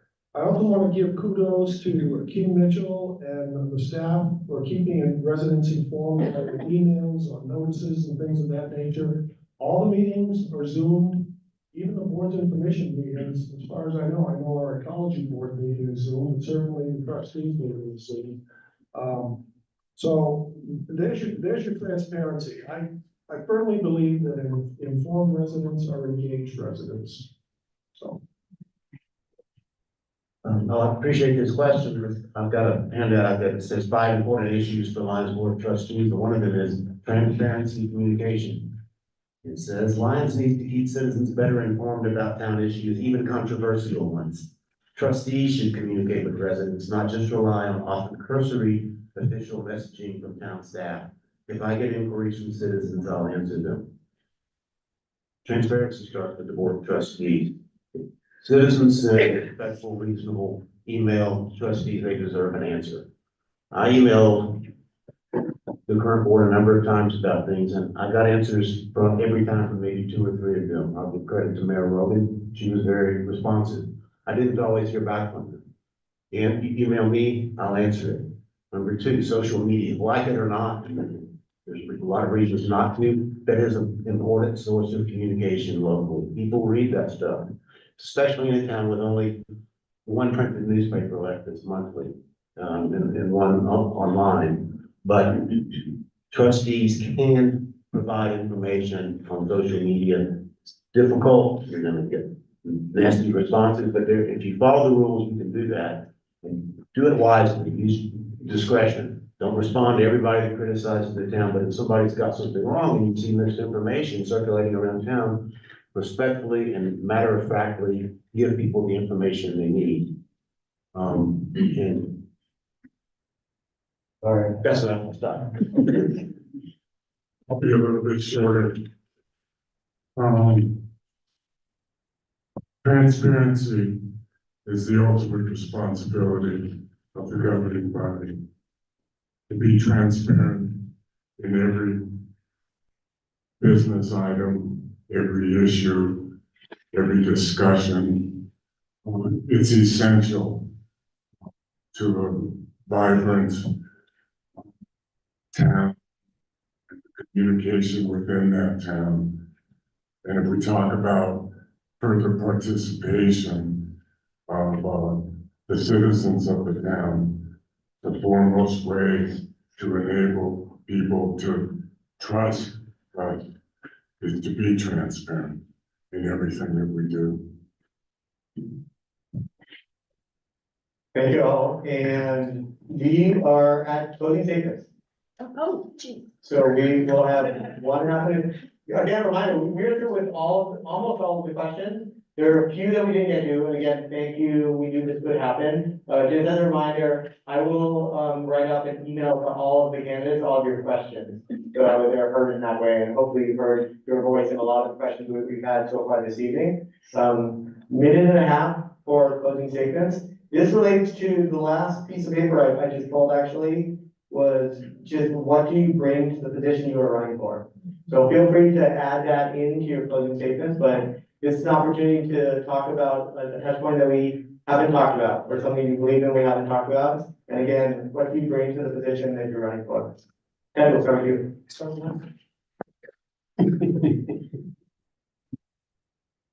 Understand? You. Oh, actually, if anyone cares, you probably don't. So so this is a lacrosse tournament. And my daughter won. Yeah. So she plays for the medium lacrosse, and Lyons doesn't have a team. The medium lacrosse team was last year, was their first year, inception year, they took the states. So, and they played tonight, the rival team that they beat in the states. So. Yep. And I don't know. So I'm here because I want the best for our town. You give up a lot. I hate talking in groups like this, which is crazy. So in my job, I talk to CEOs. I work for a big, huge company. I have 45 seconds here. I work for a huge company. I talk to people. I talk in groups. I have trouble talking in situations like this. I have no idea why. You're doing great. Thanks. So I tell people what to do. My job is I direct people what to do, the best way to do it, the cheapest way for the company. I feel like I bring that gift with me here to help out in any way I can. I want what's best for the town. Pretty easy to get along with, 15 seconds. And seriously, I want what's best for our town because I want my kids to stay here. I moved out here, I spent 6 months traveling around trying to find the best town to live in. And I picked this town. So I want the best for us. If you want me again, I would gladly take the position. And I have one more thing. So Very quickly then. and so Emerson, did your question get answered? No. No, so can I request that Emerson's question be asked to all of us, because he's the youth. See, I can't talk. Everyone, come on over here, let me help me understand what your question while they're talking. Because that's what it's gonna bring us. And he comes to every SSU, so he wants to be involved. Thanks for that. I love how much you care, Ted. Honestly, that's what it comes down to. I feel like, for me anyways, I enjoy this thing because I think we all care very much. Just you sitting here in front of me shows how much you care about this community, how much discourse we've had for the last week or so shows how much you care. I'm taking time here to run again, for another term. You know, I believe so much in community engagement that as soon as I became an American citizen 2.5 years ago, I got my passport. I got to become a citizen in November of 2021. I got my passport in December of 2021. I registered as a voter in January of 2022. And next thing I knew, I was being asked to pick up a packet at town hall that had to be returned like the week later. And I had really just become a citizen.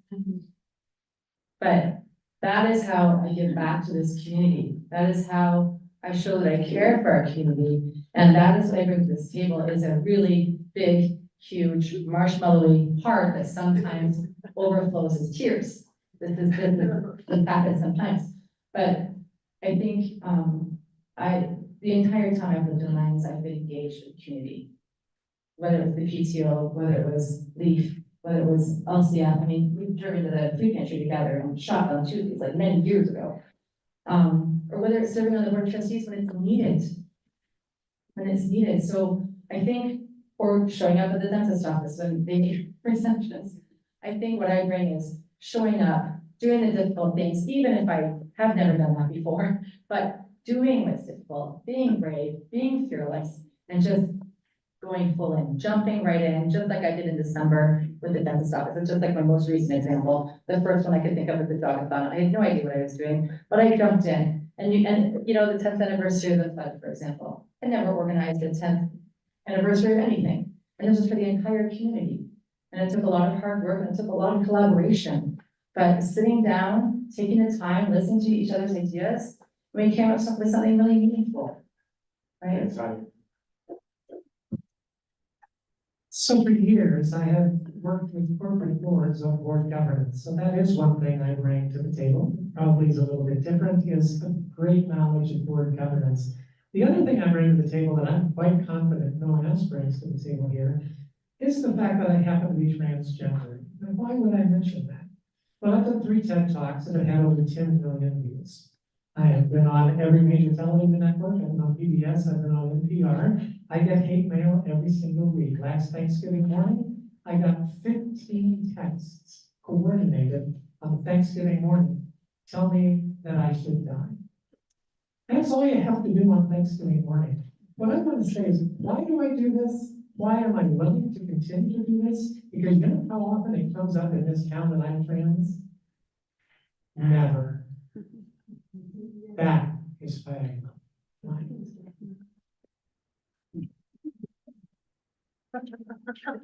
There you go.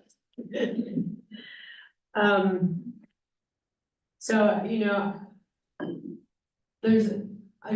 you can read about what I've done over the last 2 years when you grab a flyer on your way out. You can read the details about all that and why I think that I'm the right person for this job over the next 2 years.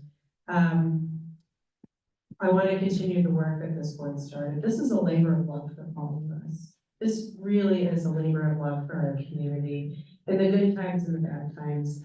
And one skill that I feel like I am newly honing is navigating through crisis, navigating through very high conflict. And when I tell you, I have learned so much about myself over the last 2 weeks. It has been so humbling. And I'm so grateful for, you know, you get to a certain age, you're like, do I really need more growth experiences? Maybe enough already. But I like to think that it's navigating through these crises, navigating through these conflicts in a way that is respectful and collaborative and communicative, and I'm so grateful to the folks who have been communicating with me about this. That's what makes a community really wonderful. That's what helps us solidify as a community and move forward, because I think, I love the way that Lyons is now, and I also think that our best days are ahead of us. Good. So I just want to say, some of the things that I bring, I'm very quiet. And I don't like to speak in front of a lot of people like this, or even in front of the board. But, but being quiet, I listen. And I listen quite a bit. And I think I tend to be pretty much in the center on a lot of things. So I listen to both sides.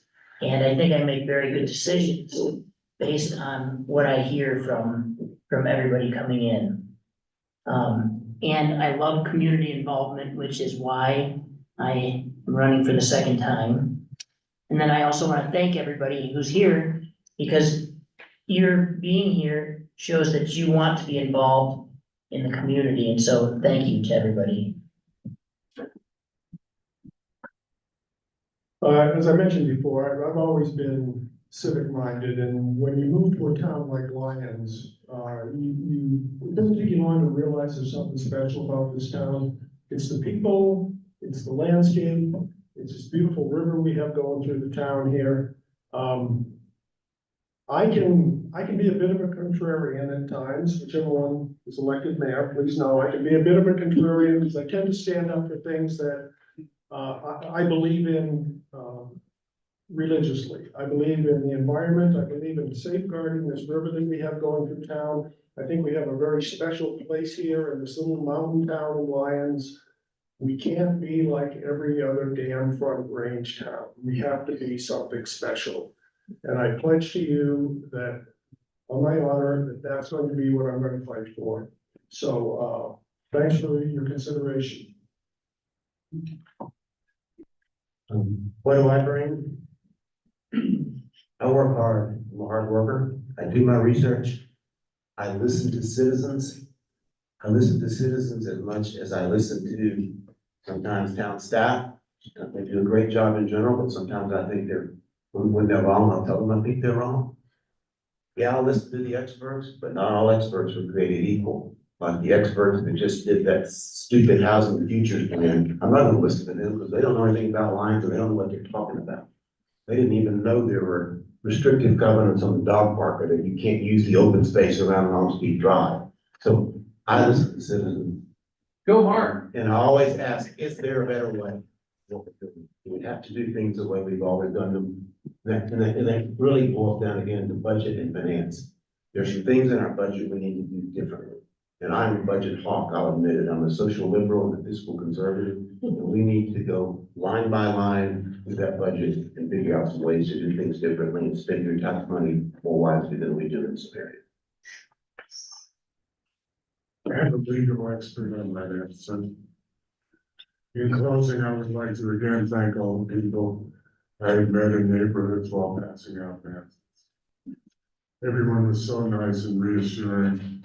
The brightness in everyone's eyes and kindness in wishing me well was truly inspiring. We live in a very special place. Let's keep it that way.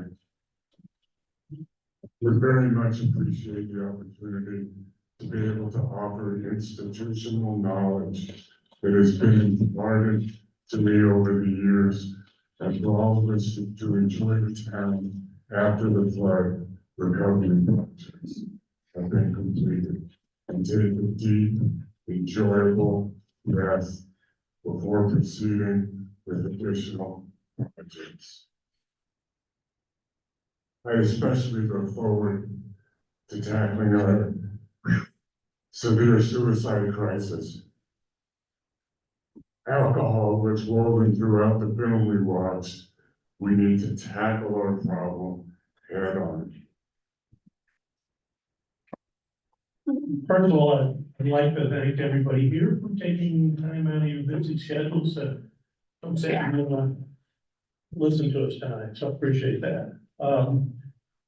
I think as I mentioned in opening remarks, I look at, okay, what skills or qualities can I bring to the board of trustees? And I think, one, not being a trustee before, I'm very good at asking dumb questions and not standing for status quo. So it's always good to take a fresh look at them. So I feel like I could bring that to the table, as well as I mentioned earlier, with my experience on the planning commission and 5 years on another planning and zoning commission in a prior state. I feel like, you know, I can fill some gaps with some of the current trustees leaving. I'm not running with any agenda. It's really to listen to you, the citizens, and understand what your needs and wants are. And that's why I've harped on it a couple of times of community engagement and getting input. And yeah, so that's really, thank you for your time and appreciate your support. Thank you. And we will do one more question. I appreciate Mayor Rogan just mentioned humility, and all of y'all were talking about transparency just moments ago. And so transparent and bringing my own humility into the conversation, I appreciate the feedback, Ted.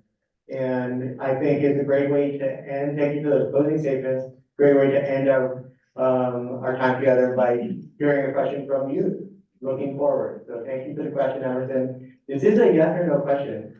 And so we could answer it succinctly with a yes or no to begin with. And then I apologize for the fuzziness of my microphone, by the way, but I heard these things. Yes or no to start your question, and then please answer with 1 or 2 clarifying sentences from there. And Daniel, we'll start with you. We'll go around. The question for Emerson is, would you support code enhancement prohibiting the installation and replacement of fossil fuel burning appliances? Yes, indeed. Yes, indeed. So Emerson, I'm not sure if you were here in the beginning when we talked about the electrification pledge that Mayor Rogan and I took. But yes, we are all about replacing fossil fuels and going electric, for sure. I do not know, and that's going to be the issue and the question, to have a permitting. I would say yes, if we could somehow find a way to subsidize the cost of that, because while that is the goal to electrify everything, not everybody has enough money to do it right now. I agree with that, yes. I agree with going to electrification, but it is very expensive. And we turned our gas stove over to an electric stove, but to be able to turn on a heat system would be way too expensive for us now. So it would have to be a long, slow process. I'll say no, and I'll qualify it, because simply, it's unaffordable for a lot of people, as Mayor Rogan alluded to. I also think it's a personal choice, to be honest with you. I'll also say no, because there are a lot of people in Lyons that can't afford it. We have a very high cost of living here. And if you make everybody do something, it's gonna make it too expensive for them, and they're going to stay here, and I don't wanna lose it.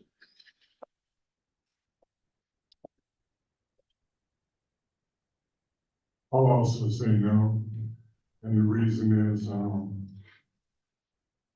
as the previous 2 gentlemen said, it is expensive. It is, gas is provided by a company that offers a lot of incentives in regard to other, means of cutting fossil fuels. But at the same time, they are the leading provider of natural gas. So it's a balancing act. You know, it's like, you know, the Sustainable and Futures Commission wants to change, perhaps consider changing our electric provider to one that's more local and offers these incentives. But like I said, at the same time, they're the foremost gas provider in the state. So Thanks, man. this is a difficult issue. But my answer is no. I would say yes, with an asterisk, which is if we could figure out subsidies or ways to incent people to do the right thing. I just replaced a gas water heater with a heat pump water heater that went from $1,000 to $3,000, so that's just for a hot water heater. So I think maybe if there's incentives out there, tax incentives by all means, sort of thing. And repeat that. So I was saying, thank you for the question. So I would be a Navy. So, and that's only because I feel everyone should have a choice, but I feel we should offer the most information and if possible, this federal and local incentives and show the people the reasoning as to why we want it. But thank you for the question. And thank you for all the questions tonight. Just a couple of points of housekeeping wrap up for me. Remember that, as soon as I'm done talking here, I'll have about 30 minutes of just informal hanging out.